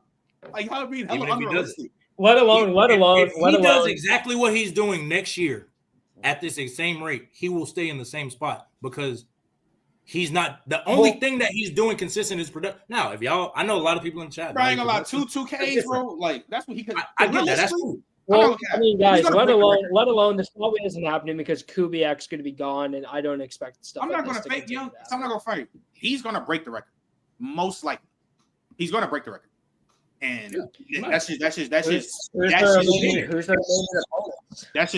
what it is. I think it's. If we don't break it to 16 games, man, I don't want. I'm saying the reason why this is stop. No, early. You can't do that, bro. That one game added is a lot, bro. Bro, you can't do that, bro. There's been times. Why does that not matter though? Honestly, why does that matter?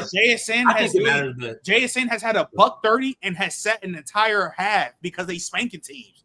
Like I'm not.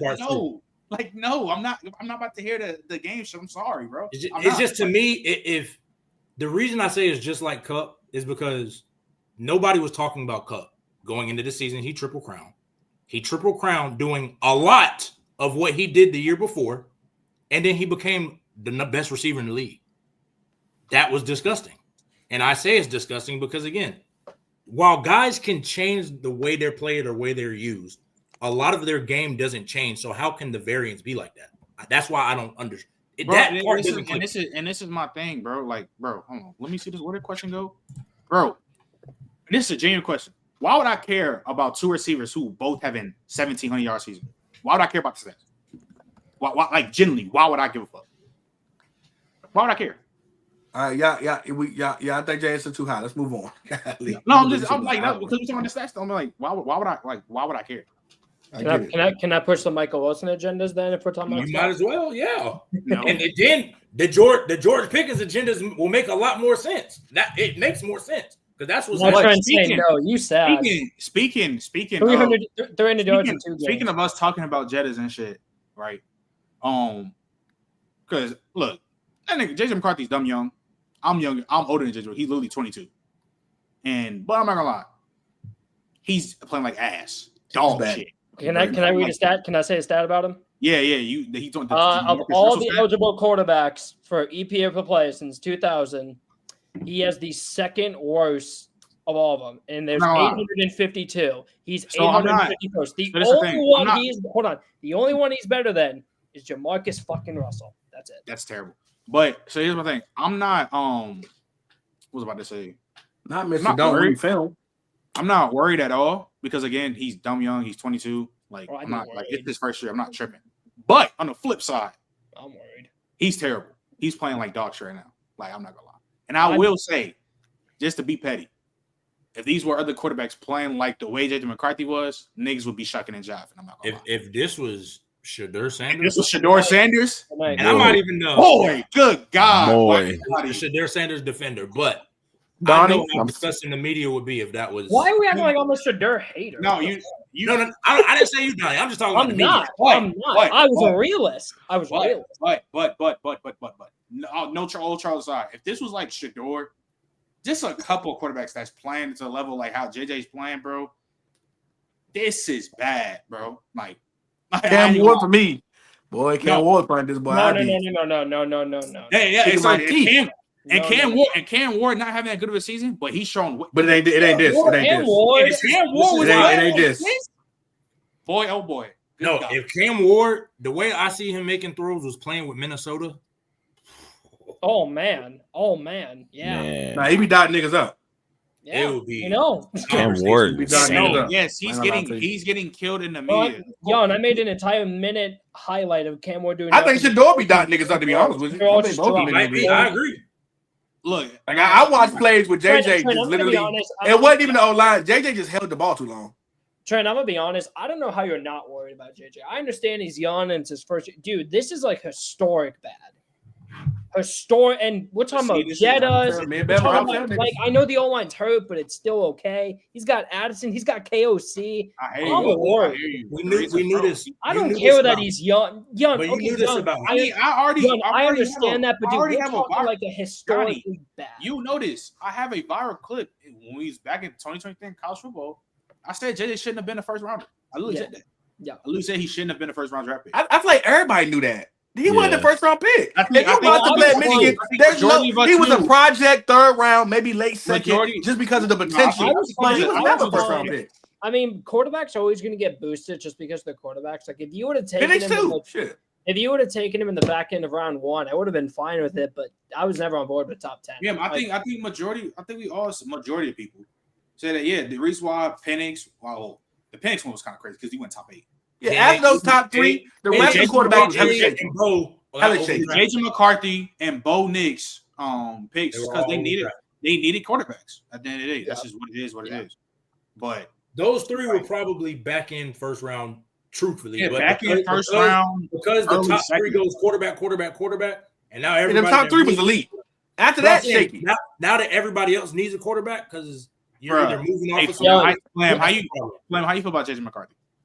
I've never been a fan of JJ McCarthy. I always feel like he went where he did because he was a Harbaugh guy, and Harbaugh got connects, and he was pushing his name heavy. And after that natty, if I'm a coach and I need a quarterback, and Harbaugh's telling me that this dude's a winner and he got this, and this, I'm gonna believe in Harbaugh. But just from the eye test, bro, I never saw like JJ never wowed me, bro, ever. Yo, Trent, pull up Ghost's comment. What do y'all think about that? Who? Vikings could fully repeat a Cardinals. Yo. like get rid of McCarthy. Like they got rid of Josh Rosen. They do that. Damn. I don't think that'll happen though because Arizona locked their way. But then get who? Who would they get? That would be Calvert. Some shit. Well, I mean, Arizona locked their way into the first pick. I don't think the Vikings do that. The Vikings aren't even going to be in the range for that. And you know what's so funny, bro? It's so hilarious how all these people is talking all this shit about Jettas, and Lily Jettas about to have a 1,300-yard season. Now this shit is so. This is why I hate stats and I hate discourse about this, bro. Niggas been talking all this shit about Justin Jefferson. Now, how like that one shit versus the Ravens, like he like barely put his arms. Hey, that shit was bad. Is he complaining on the sideline? Yeah. Do I blame him? Fuck no. I complain too. You got me. I had Kirk Cousins my whole career. Then I get Sam Darnold. Now I got this. He's not a bum, but he's playing like a bum. Like all these people that are talking crazy about Jets, like he's still like he not. Yeah, check the chat.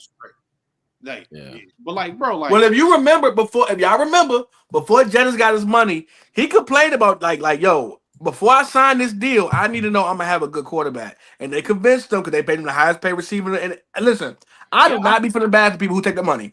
Myles Garrett took the money. I'm glad Miles doing great, but if you mad you're not winning, my man, you took the money. Jettas took the money. So when you take the money, I don't want to complain shit. You took the money.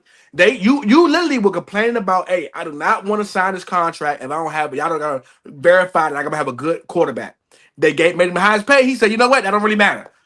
So now that you huffing and puffing, my boy, you went with what you went with. You had a chance to get out of that deal. You stayed for the money. Same thing Larry Fitzgerald did. I don't feel bad for you when you stay for the money. Now you're gonna have to go through some progressions. Don't stay for the money, get your check, and then force your way out. I don't like that. I'm not saying he's doing that. I'm just talking about in general. So right now, you gotta do what you gotta do with my boy. Sadly enough, I know it sucks. I know it fuck your numbers up. I know it makes some people who don't know ball make it like you sliding down the totem pole, even though you're not. But still, bro, you took the money, bro. Like with the uncertainty there. But they made you highest paid, and you was happy. I do agree with that. I agree with that. I ain't tripping about it. Like I said, I just think the conversations about Jettis though, people was like, bro, okay, he's not having a 1,500-yard season. I'm just saying because people like get Jettis out of Minnesota. Like, bro, Jettis want to stay in Minnesota, bro. What you mean? He could have got out of Minnesota. Justin Jefferson's not the same receiver. He's not having a 1,500-yard season. Nigga, whoop he do? He's still the same. I'm sending if I'm Minnesota, I'm sending Jettis to Cincy. Give me T. Higgins and 2 firsts. I'm doing it. No, because you're not really gonna win. I don't think JJ's good enough to do that. I don't want Jettis. I don't want T. I want better. I can get better. Number one. Better. I'm not gonna lie. Number one. That's never gonna happen. It's not gonna happen. That's just if I'm Minnesota. The NFL does not want to see 2019 LSU again. That would be fucking insane. They gonna still lose. The fuck.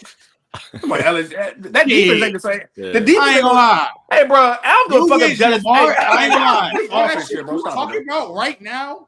That shit sounds so good. Nigga, what? Burrow, Jamar, and Jettis. So everybody on here think adding Jettis to the fucking Bengals gonna make them a fucking elite team. No. Yeah. Please stop it, bro. Please stop it, bro. No. Please stop it, bro. They would. And guess what? Jettis will do? Jettis will go to the Bengals. He'll have your man Burrow next year. Then he'll not have him next year. The year after that, he'll be like, "Hey, what's going on here?" Stop it. But man, let me read this. Hold on, because I had pop. Yeah, they had said this earlier, but Gibbs is a top 10 running back of all time, backpacking his mid online. What the fuck are you talking about? Yeah, that man wasted $2. That's crazy. What are you talking about? He said he wasted $2. He wasted $2, bro. He had an LT game. He literally had an LT game. That was crazy. Jesus Christ. He played amazing. Top 10 all time. Nigga, in what? Maybe in Lions history. I'd left that in a checking account, brother. Like, Gibbs a demon though. Yeah. I say Jameer Gibbs a dog, but boy, top 10 of all time. What are we talking about, bro? I'd probably trade Jettis to like probably, I don't know, maybe Chicago. But probably Patriots. Probably give it to the Patriots. And give me booty and a bunch of shit. I want picks. I want a lot of picks. I want to find sale. Early. We had that comment. And look, hey, drink my water. We had this conversation on Price Box. That shit was looking like some very old Chris Johnson. That's exactly who he is. He's Chris Johnson. He ain't Chris Johnson. Relax. Yeah, all right, bro. No, he's Chris Johnson. Yeah, all right, bro. He's not Chris Johnson. Yeah, all right, bro. If he was Chris Johnson, that first run he did, he'd have scored because Chris could have scored on that. Yeah, Chris has more juice. I agree, but he's 90. Chris used to when Chris got into his second gear, everybody was 20 yards away from him. That's GOAT level gear. He used to beat niggas on the angle, bro. He used to outrun niggas on the angle. He has a GOAT level gear. We never said Jameer Gibbs. Yeah, he used to outrun niggas in the angle. We never said he's Chris Johnson. He's 98% Chris Johnson. When he gets going, it looks Chris Johnson-ish. Yeah, that's just what it is. It do. It do. You can't not deny that, bro. When he hits that gear and he gone, that shit it might look Gale Sayers. But oh yeah. It might look Gale Sayers, but it don't look Sayers. Maybe Marcus Allen. I give you Marcus. Marcus Allen, he said. But moving on, talk about these guys with a couple more games. And earlier, I told you, bro. Chiefs beat the Colts. Man, that was, bro. That was a nasty game. That was a horrible game. Man. I really watched like that game. Let me start off by saying I watched that game, bro, through and through. Had some bread on that game. Just that one game. I watched that game through and through, and you saw the fear in Daniel Jones' eyes when it got to the clutch. Like you saw the fear. I mean, like, that's the problem with the Colts. You saw how nervous. I was like, yeah, he don't want to win this game. You can see it, bro. He was so nervous that he was. But they were up. Like once the Chiefs scored that second touchdown, and they put it by like within like 3. You can see Daniel Jones is like, oh fuck, like. Early, that's been my problem with the Colts all year. Like if you stop the run, which is hard because that O-line is good, but it's also been a little hurt. If you stop the run and force Daniel Jones, Donnie, he damn near forgot how to he's throw. not going to do it. Like, because people were comparing this year to like last year's Sam Darnold. That's not this. Like, Daniel Jones is a full-on game manager to arguably the best run game in the league right now. And when he has to do it himself, he's going to struggle. And that's exactly what happened. He was so terrified. It's happened in both their losses. But what? So, Flynn, what was your thoughts about the game, the Chiefs-Colts game? Just like early said, bro. Danny had Bambi eyes, bro. Like you saw it, bro. You saw. I could see, like, every time. At one point, he went in the huddle and he was trying to like boost his guys up. He like punched him in the chest, but even that didn't seem confident. It was like, oh, you don't think you can win this game? And like, gave up already. You played football before when you wearing a helmet, bro, and you kind of catch the eyes of the opponent. You could tell when somebody's like, oh my god. I feel like Chris Jones saw that. And he told George Karlaftis, he told Nick Bolton, he told all them boys, hey, we got him right where we want him. And after that, first off, that Mahomes pick, bro. If I'm the Colts, I'm Shane Steichen.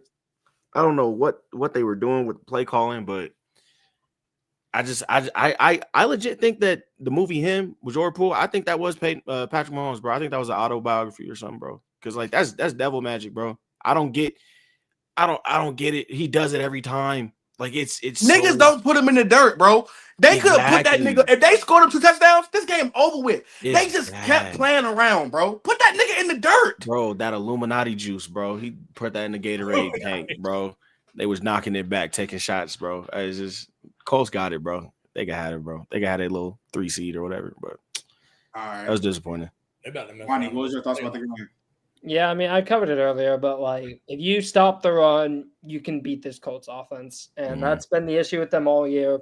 And it's hard. It's really hard to stop that run game. Jonathan Taylor, he's still the front runner for Opoy. I don't think the gap is as far as it was about a month ago, but he's still. Yeah, I ain't gonna lie. Jason about to snatch that shit chain. Yep. But if you do stop the run, you can beat that Colts team, and it's mainly because.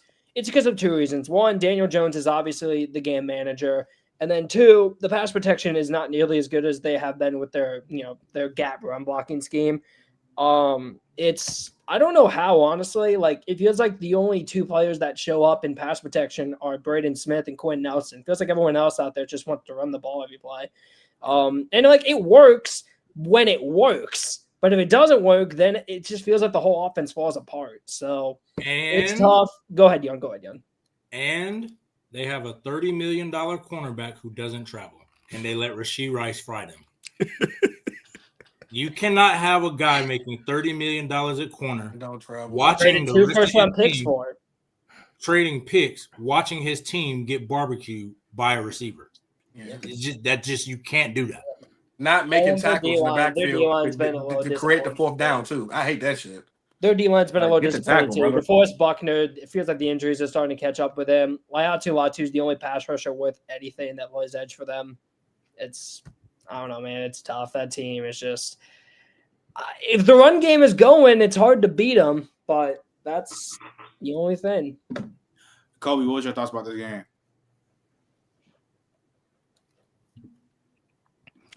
I said before the game that I was worried. And just when you feel like, you know what I'm saying? Like when you feel like it's time to be worried about them, they go out and get a win. Not a schedule way. It's a little bit easier. I ain't gonna lie. Yeah. Like, I don't know, bro. I tell you though, they needed that win. They needed that win because the way that the standings stacked up, if they didn't win this game, it was going to get nasty. But they got the win, so hey, they got to come to AT&T come Thursday though. We'll see what happens.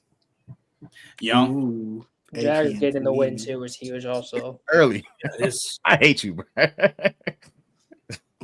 What's the question? Say, what's your thoughts about the Chiefs and Colts game? I mean, like I said, the Colts.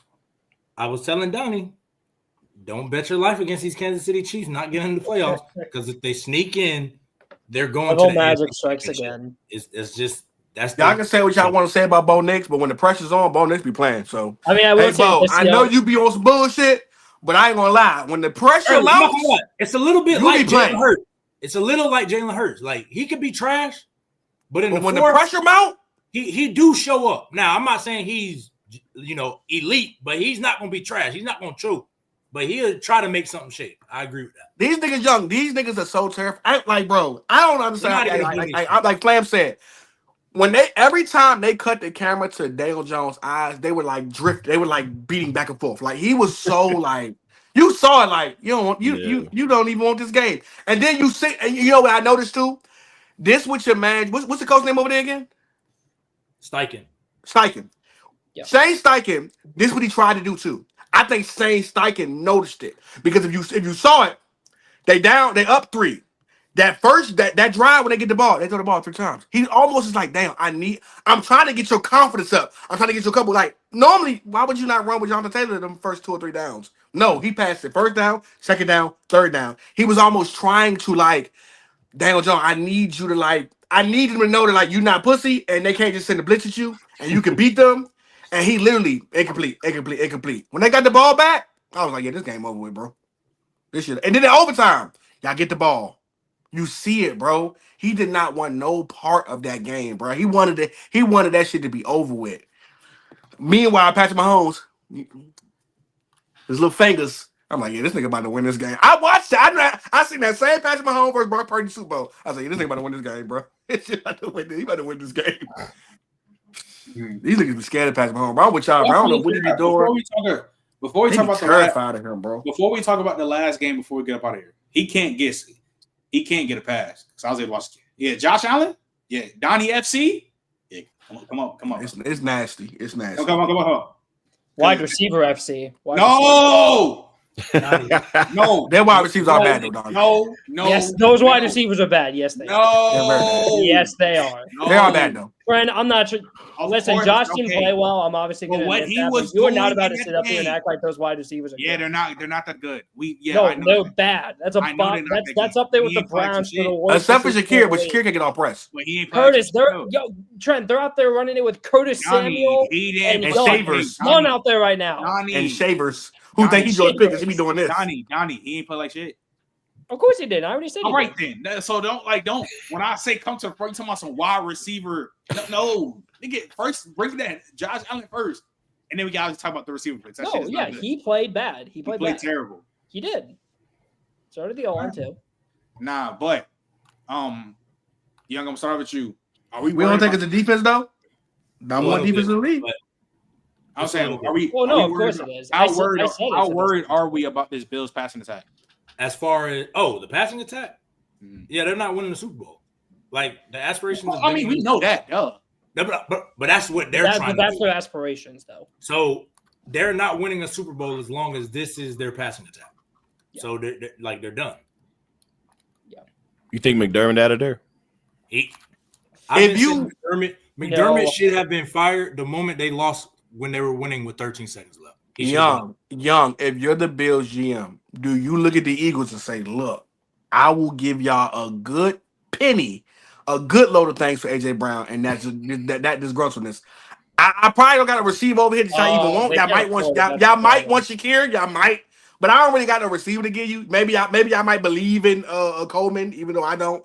But if y'all want a couple first rounds or a bunch of second rounds, I got it. I will go get that better. I would play for AJ Brown. Well, the problem is they can't afford I'm finding a situation that's disgruntled, and I'm laying the cards on it. Those can't afford it. They're paying too many guys. They can't afford it.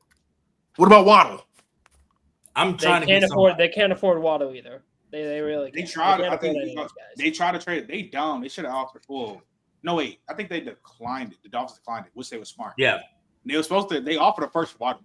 But they declined. Well, no. What happened is that they offered a 2027 first, but they declined it because they wanted a 26 first. And the Dolphins lost their mind. What'd you say? The Dolphins lost their mind if they declined to 27. Why not? Why not? I agree. That team is just man. I'm not trying to trade it's because teams be so petty. Same division, bro. Same niggas not playing that, bro. You're right. I get that. It's the same way how the Eagles how the Cowboys did the Eagles when it come to Michael Parsons. I ain't got no issue with them doing that. I ain't gonna lie. The Eagles going to hold that down. I'm sorry. I don't care. Somewhere Stephon is at home having a good time, boy. I tell you, Stephon and Boston somewhere having a good time. The Cowboys really made the Packers trade to where it's like, I think it's like if the Packers ever traded Michael Parsons to the Eagles, I think like the Cowboys get like some extra picks. They did some wild shit. They not playing no games. Yeah, some whack shit. But I ain't gonna lie though, I would have they ain't got no money. Bro. I'm having a bidding war for George Pickens. The poison pill in the trade was not just the Cowboys, and you would be shocked to find out how many teams make that same deal in their trades. It's a plethora of teams that put the poison pill in their trades. Not only that,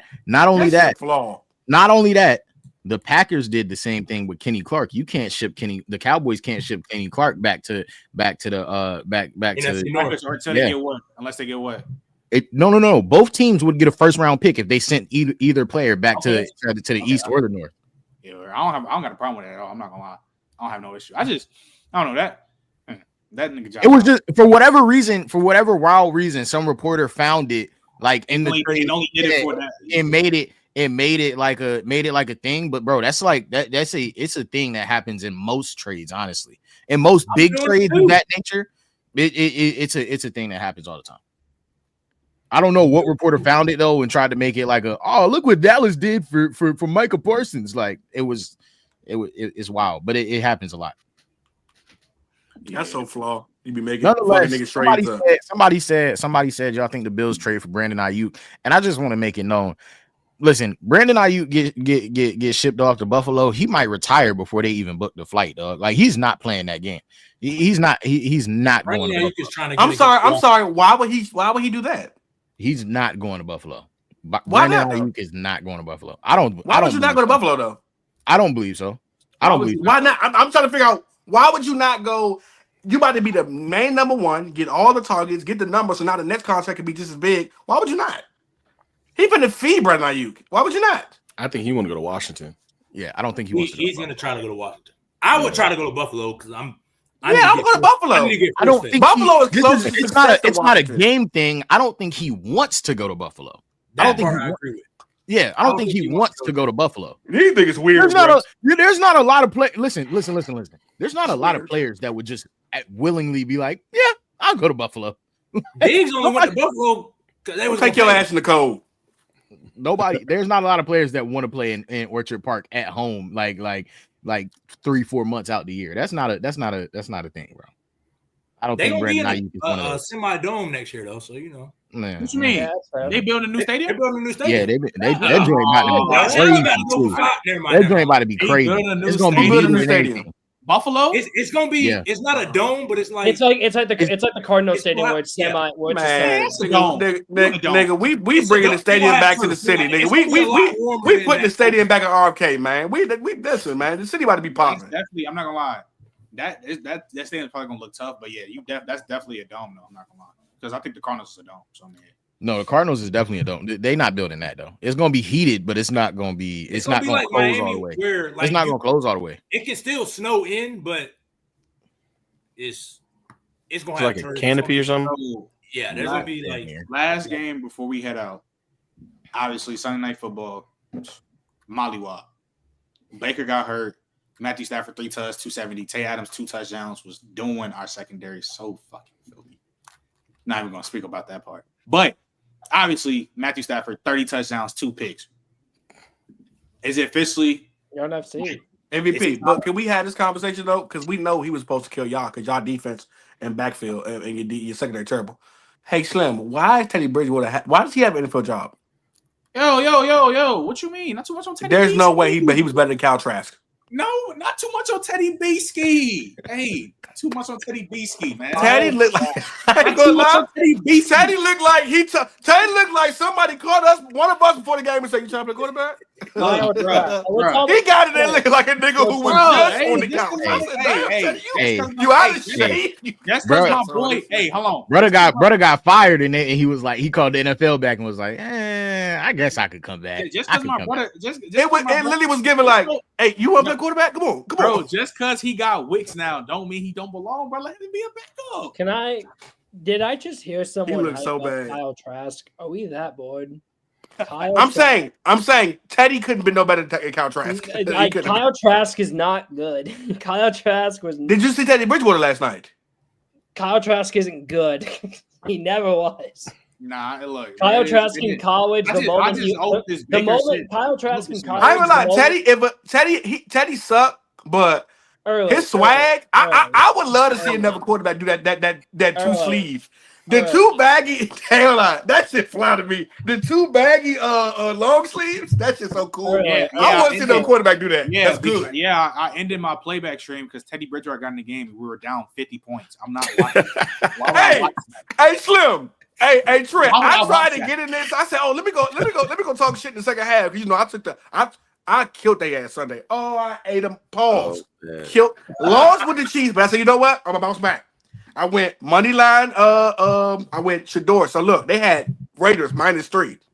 So I took the alternative line. I took the Browns -3.5 plus 250. Then took the Cowboys money line plus 350.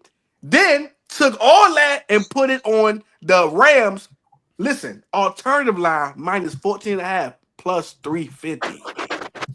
Pull them up, Slim. I ain't gonna lie to you. When I went to hop on your stream to talk shit. I saw this nigga on the stream. Oh, he must have cut the stream second half. Yeah, what? I think that's a hard trick. Got up out of there in second half. I literally seen Baker throw the Hail Mary. He's grabbing his shoulder. I said, bro, if I see Teddy Bridgewater if I see Teddy Bridgewater in this game, I'm in the stream. See him in the stream, yeah, I'm in the stream. I'm not watching that shit, bro. Y'all niggas could not move the ball in second. That shit, I was like, bro. It's just so effortless. I ain't gonna lie, Rams did a mercy call on y'all. Rams did a mercy call on y'all because they could have They could have run the score for these two more touchdowns. Shout out Emmanuel Forbes. He's having a career turnaround because literally he's playing. He's balling. By the way, chat. Remember, Rams aren't Super Bowl contenders. Don't forget. Who said that? JJ. Where is JJ, bro? He's not here. He's gone forever. He's gone. Look, he was telling me Quentin Johnson was nice. Chad, we made this when he was 0-2, man. Like I just we don't know it's where crazy, he at, man. bro. We don't know where he at. It is what it is, bro. It is. Hey, I will say something about Baker though. I had PTSD when I saw he had that shoulder injury, and I was looking at the Bucs fans like, if y'all let this man play, right, bruh, because it's the same. He's playing. He's playing. See. And we saw what happened in Cleveland. He was cool. You better win. That's all. Hurt his shoulder, and he wanted to power through and play hero ball. All right, man. He's most likely gonna play. I'm not gonna lie. I just hope it's not too bad, bro. I hope it's not too bad. That's the thing. Baker won't tell you. Baker told Stefanski he was just fine. Case Keenum was a good backup. But nah, go ahead, go out there, stink it up, bro. Nah, I was just because honestly, even though when the Bucs lose, they win because you know we got Bryce Young at quarterback over there, so we still don't win in the division. So literally, even when the Bucs all that matters, y'all just need to win the division. And literally, our gauntlet is done. Our gauntlet is literally done. Those are the toughest. The problem if you win the division is you're gonna have to meet up against whoever the hell gets in second place in the NFC West. I mean, I'm not gonna lie. I don't have us going far anyways, so it's like fair enough. Why not? Is Mike Evans coming back? No, he broke his collarbone. Yeah, he's cooked. He's done. And he had a back concussion. He done. He might hang him up. He done. He not. I don't think he's gonna retire, but he done though for sure. He done. So the streak's over. No, wait. So hold on. So you told me Sammy D is gonna get his first playoff win this year? Good for him. I'm not gonna lie. If Baker's playing, we're not losing him. I think that defense just might carry. We done already beat Seattle. Crazy, bro. Good. We done beat Seattle at their crib. So like, I don't know about that. You know, you can get Sam Darnold, Al Qaeda. You can't get that. Exactly. But the problem is they're going to be able to score on that defense. I mean, it's a fact though. I ain't gonna cap. But Chad, before we get to these games, I just want to make a quick announcement. So next week, NFL Network analyst Michael Fallow's probably gonna pull up. That's gonna be huge. Wandale, it's like a 30-40% chance. You know my boy Wandale, he done been on before. It's like a 30-40% chance he might be on here next week because my boy been balling. I gotta get him back on. But it's next week might be crazy stats about him this week, bro. Yeah, they comparing him in Jetta stats. No. They the underdog posted it on Twitter. But what? That man, he got like bigger stats than all the whole like all of your favorite wide receivers in the league. It was crazy. Come on, Wandale. Yeah, they said this season he got more receiving yards than Devontae, Chris Olave, Rome, T. Higgins, DK, and AJ. More catches than Drake London, Ladd, Emeka, Jalen. More TDs than more TDs than CeeDee Lamb, Justin Jefferson, and Brian Thomas. Listen, I hope and chat just to make sure, like if y'all haven't peeked, because I know a lot of y'all are new here, go check my because I kind of branched VIP room and our regular shoot just basically together to bring everybody. Let's bring the players on here, but go peep the VIP rooms. I done had Wandale, Darius Slade when we first came on, Golden Tate, Xavier McKinney came on like twice. Like I got some good peep. Kelvin Bakes pulled up, like bro, like. Go check out my VIP room when we had these interviews, bro. Because we done had a lot of people pull up and tap in with us. I'm not gonna lie to you. But let's get to these games, bro. Before you head out, let's get to these Thanksgiving games, and then Donnie, you a bot. But no, I'm a bot. This is sad. Donnie, you're this is sad. 300 yards in the last 2 games, and I'm a bot. Yeah. He's not better than my dog at all. This is sad. Stop. But let's just fly through these. So. Thanksgiving games, obviously, but I'm gonna start with you. Packers, Lions, who you got? Give me Detroit. Young, who you got? Detroit. Donnie. Give me Detroit to win and cover. What's his name? Kobe. Goddamn, my fault. That's insane. My name literally on the joint, dog. I'm not looking. I was looking at my phone. Chill. Nah, bro. I ain't pulling back up, bro. I've been a good guest for weeks on end. I ain't coming back. This nigga's crazy. No, this nigga's crazy. Nigga forgot my name. You know, we've been on this joint 2 hours. I'm tired. Yo, brother, come home, bro. All right. I'm done. I'm trolling. I'm done. What's the pick? We got Packers Lions. I think that's the first Thanksgiving game. Yeah, give me the Lions. All right, and then the objective. Fuck Chiefs, you mean the objective? Give me the Cowboys. What are we talking about? Donnie, who you got? I think I'm going to agree with Kobe. I think I'm going to take Dallas. I think their defense has been that much better recently. Donnie, you've been hating KC. This is crazy. This isn't KC hate. This is more Dallas has been playing a lot better recently. Especially you said that about Indy last week. Well, Indy just couldn't run the ball. Also, I picked the Chiefs. I'll show you the money line I put. It's getting sad, Donnie. This Chiefs hate watch is getting sad. So now I bet on the Chiefs and I picked the Colts. This is sad. No, I'm picking Dallas because I think their defense has been better, a lot better ever since they made those trades. You know, they got Ravel back, they got Overshown back. No, I think I like Dallas here. You know who you got? You got Chiefs? Kansas City. Why? I got Dallas. Devil Magic. I don't bet against the devil anymore. My boy Flam. My dog, bro. I'm not doing it anymore. You better take the Steelers over the Bills then, Young. So Dallas, look, Flam, back on you. Yeah. The last game. Burrow back versus Lamar. Yep. Ravens, Bengals, who you got? This is gonna be a nasty. This isn't gonna be like a Hollywood game, like big numbers like people think. It's gonna be like a 21-17 game. I'll take Jamar and the Bengals. I think Jamar's gonna have a big game. Young, who you got? I'm taking Lamar. All right, Donnie, who you got? I'm taking the Ravens, but I think the spread is too much. I think 7 points is a lot, so I'll take the Bengals to cover though. Kobe. Give me the Ravens. Although I think Joey B will be on a mission. All right, now let's get these bum games out the way because we was talking about Thanksgiving. Sunday night football is fucking disgusting. We're not even gonna go one by one on this. Number one. Nobody got the Commanders beating the Broncos, right? No. This is Sunday night football, by the way. They're coming off a bye, so I think it could happen because the Broncos have been so one score dependent against every team. But yeah, I'll take Denver. Let's say nobody got the Commanders because I don't. These games is ass, bro. Yeah, prime time been doo-doo this year. I ain't gonna lie. No, I'm talking about just the schedule. Ugh. Just fly through it real quick. Bro, all right, bet. Saints, Dolphins. Dolphins. Like, this is bad. I think I'll rock with the Dolphins. Yeah, I got Miami off a bye.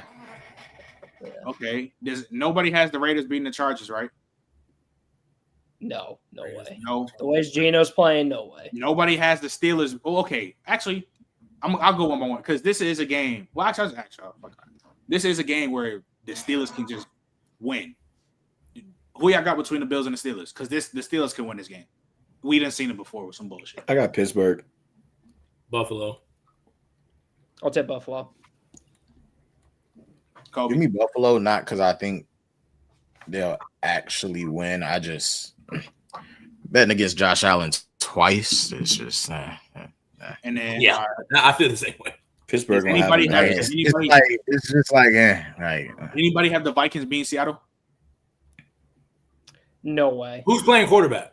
I think JJ's in concussion protocol. It's gonna be JJ boy, Max Rosemar. It's Max. I'm good. Against Seattle's defense? Oh, yeah, that's no. crazy. Okay, next one. Falcons, Jets. I like the Jets. I'm going with the Falcons. Me too. Because Kirk had a decent game. Against the Saints. Like, I think the Jets are dog shit. I'm going to take the Jets. Falcons just because I need the Rams pick to scoot on down a little bit more. And then does anybody outside of Flam, anybody got perfect time in Shedeur Sanders beating the 49ers? I ain't gonna lie. He do that? Oh, it's over. I don't care how the rest of you play. I ain't gonna lie. He beat the 49ers. Is the Browns D-line going to get 10 more sacks? Probably. They're going to get 4. DB's gonna get some picks. You know, Purdy like throwing that thing around. I ain't gonna lie. Yeah. Give me the Browns. Give me the Browns. We going with time. Kobe, my guy. I'm going with the Browns. And here's the thing. It's really partly because I want to see Shedeur win, but mainly because I didn't see that defense beat really good teams this year already. I didn't see them beat the Packers. And the way that the 49ers played last night, why not? Right. Young, who you got? Niners. Yeah, I got the Niners. Jags and Titans. Does Titans get another dub off of this? No. Titans ain't winning the game the rest of the year. No. Yeah. They're about to get that number 1 pick solidified. Trade out. Niggas is Hey, Ruben Bain. So ass. Maybe Arvell Reese. All right. Does anybody have the Panthers beating the Rams? No. Cool. And then before I get to, does anybody have the Monday Night Football? Anybody got the Giants beating the Patriots? Even though they have been playing close games. Unironically, I do think the Giants are going to win. And it's because of the fact that the Patriots are missing 3 starting offensive linemen. They're going to be missing Morgan Moses, Jared Wilson, and Will Campbell. I think the Patriots have been on a crazy hot streak. I think if there's any time for them to kind of slow down, it's against a pass rush like this with Brian Burns, Dexter Lawrence, and Abdul Carter, and Kayvon Thibodeau. I think the Giants catch them off guard, and I think they beat them. Is Jameis Winston playing? Yeah. Yes. Now I'm not going to lie. I ain't gonna lie. Speaking about that, that's one of the greatest plays I've ever seen in NFL history. I ain't gonna lie to you. Word to my mother, that was top 10. That was insane. Bro. That is one of the best plays I ever seen from NFL history. I don't care. That was some NFL street shit, bro. You head top him, turn around, hit him with a headsy, stiff on him, and score. Bro. And then game. Yeah, bro. That Jameis. I miss Jameis, bro. I miss his Jameis. career, I really do. bro. Even though his career didn't go what he wanted to, bro. I'm not gonna lie. Jameis is goated forever, bro. I think he passes Fitzpatrick as the greatest backup ever, bro. Jameis went it would be so crazy to ever get him on the show, dog. He always got a good spirit in mind, all types of shit, no matter what he going through, bro. And then that touchdown he had, bro, that shit was crazy. Facts. And it's crazy that they lost. That's the 4th game the Giants have lost, being up double digits in the 4th. You guys doing? Am I the only one there who thinks the Giants are going to win? I think the Giants have been playing games close but it's just bro, that's what the Giants do though. I got the Patriots winning, but I I got them winning by like. I think the Giants. I would bet a lot. I'd bet a lot of money the Giants cover 7.5. I can easily see the Giants getting their ass whooped, and I can easily see the Giants losing by 3 points. I can see them winning. Yeah, I agree. I think they're going to win. I think this is a good opportunity to catch them. I do think they cover. Fired, I think. Longest Jameis doesn't throw an untimely pick at the end of the game, they win. They win. Does anybody have the Cardinals beating the Bucs? Nope, moving on. No. Oh. Michael Wilson, 100-yard game. Last game. They could though, because if Teddy B playing. Baker's hurt. They could. But what's his name? Last game. I think this is going to be game of the week. Because I think it is. Bears Eagles. I think Caleb might have a good outcome. So Kobe, I'm sorry with you. Bears Eagles. Who you got? Give me the Eagles. Donnie. Who's home? Eagles. I mean, the problem with the Eagles has just been their problems all year. Like, they throw Cooper in the boundary and it just doesn't go well, and they just don't have another guy who can play. Wait, is Quinion really hurt? Is he really hurt? Is he gonna play? No. I've heard both. I couldn't really say though. If he's out, Quinion, let me specify. I totally forgot. If Quinion doesn't play, the Bears win. I totally forgot about this game too. I totally forgot Texas and Colts played. That's gonna be a good one. That's for a division. That's for a division game. Yeah, I totally forgot. Who y'all got in that? I'm not gonna lie. Texans. Well, I'll take Eagles, and then this game, dude. I just think Houston's the hottest team in football right now. I think if that defense can continue to play the way it is, and Stroud comes back, their O-line actually looks serviceable. I think I'm gonna take Houston. Hey, funny thing to say.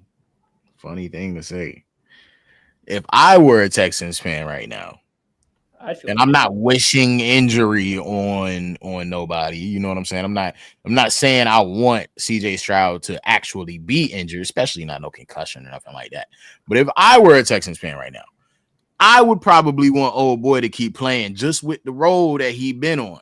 You know what I'm saying? I ain't saying he's better than I ain't saying he's better than CJ Stroud, but I'm saying he is right now cooking a little bit better than we were seeing CJ Stroud cook when CJ Stroud was on the field. That's all I'm saying. Davis Mills?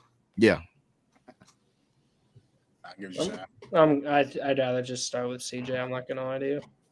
I mean, no, I get it. I'm saying, like, in a perfect world, 9 times out of 10, I would rather see CJ Stroud. Like, I would rather start CJ Stroud at CJ Stroud's height, even a mid CJ Stroud. I would rather have him over Davis Mills. But sometimes basically pull what Arizona's doing, kind of just like, hey, Kyler. Yeah, if you get on a roll, if you get on a roll. Well, I think Jacoby was also playing better than Mills. I just think Mills is winning. That's all. Yeah, that's what I'm saying. If you get on a roll with somebody, bro, like sometimes it just feel like, man, we kind of on a roll with him right now.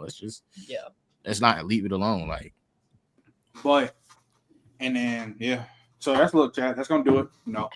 Appreciate y'all boys. Happy early Thanksgiving to y'all boys. Make sure y'all eat, grub up. Show y'all plates too, and don't be cooking on that shit. Any one of y'all who eat chitlins, slap the shot at you. Oh God. Whoa! Kobe, bro, stop, bro. What happened, bro? What happened? What happened, bro? What happened? You're a shitlin eater. I ain't gonna lie. When I said that, you eat shit. Your face looked like you said you eat shit. Like you eat doo-doo. I thought it looked like a. No. Okay. No. But I am from the South. My family does eat them. I'm from Kentucky. I don't fucking eat chitlins, bro. It's not the South. Listen, I'm from the home of slavery, nigga. I'm from Virginia. Nigga, we have Adolph Rupp Arena in Kentucky, bro. Listen, I'm from Virginia. Nigga, they eat chitlins down here, all right? I appreciate y'all, but like I said, happy every Thanksgiving. Make sure y'all tap on other stuff. If y'all boys mess with wrestling, because I'm about to go on another platform, about to have these debates and shit on wrestling. I'm about to send a link in the chat. I'm about to jet over there. We about to go live. I think probably like in 10 minutes, some shit like that. I'm about to pin the message. Jack, I know you wanted the link, so I'm gonna send it in there. But like I said, appreciate y'all. Boys, keep tapping in. Tomorrow I'm probably gonna have the Couch Ball show on Wednesday, because obviously Thursday is Thanksgiving, and that's when I usually go live. So Kobe, I don't know if you're free on tomorrow. If you're not, you let me know, because good. Wait, what time? Because I go around like 5. Around like five. So like six. So like six. For you. Yeah, six for you. That'll work perfect because my joint at 8:15. Bad, for sure. And then no, I will be at my grandma's house eating all day. No, I will not be streaming. Nothing on Thanksgiving. But happy Thanksgiving to y'all. Y'all stay blessed up. You know what I'm saying? Sub to all the platforms. We mad close to 3K. A couple of months ago, we was just saying road to 2K, and we damn near literally about to be at 2,700. Flan, appreciate you. Keep tapping in, pulling up. Like I said, everybody keep tapping in, pulling up. Next week, like I said, Micro Follow, NFL Network analyst, most likely pulling up. It's a good chance. Rondell Robinson might pull up again. Like I said, it's gonna be a huge episode. So like, make sure y'all pull up, tap in with us. Hey man.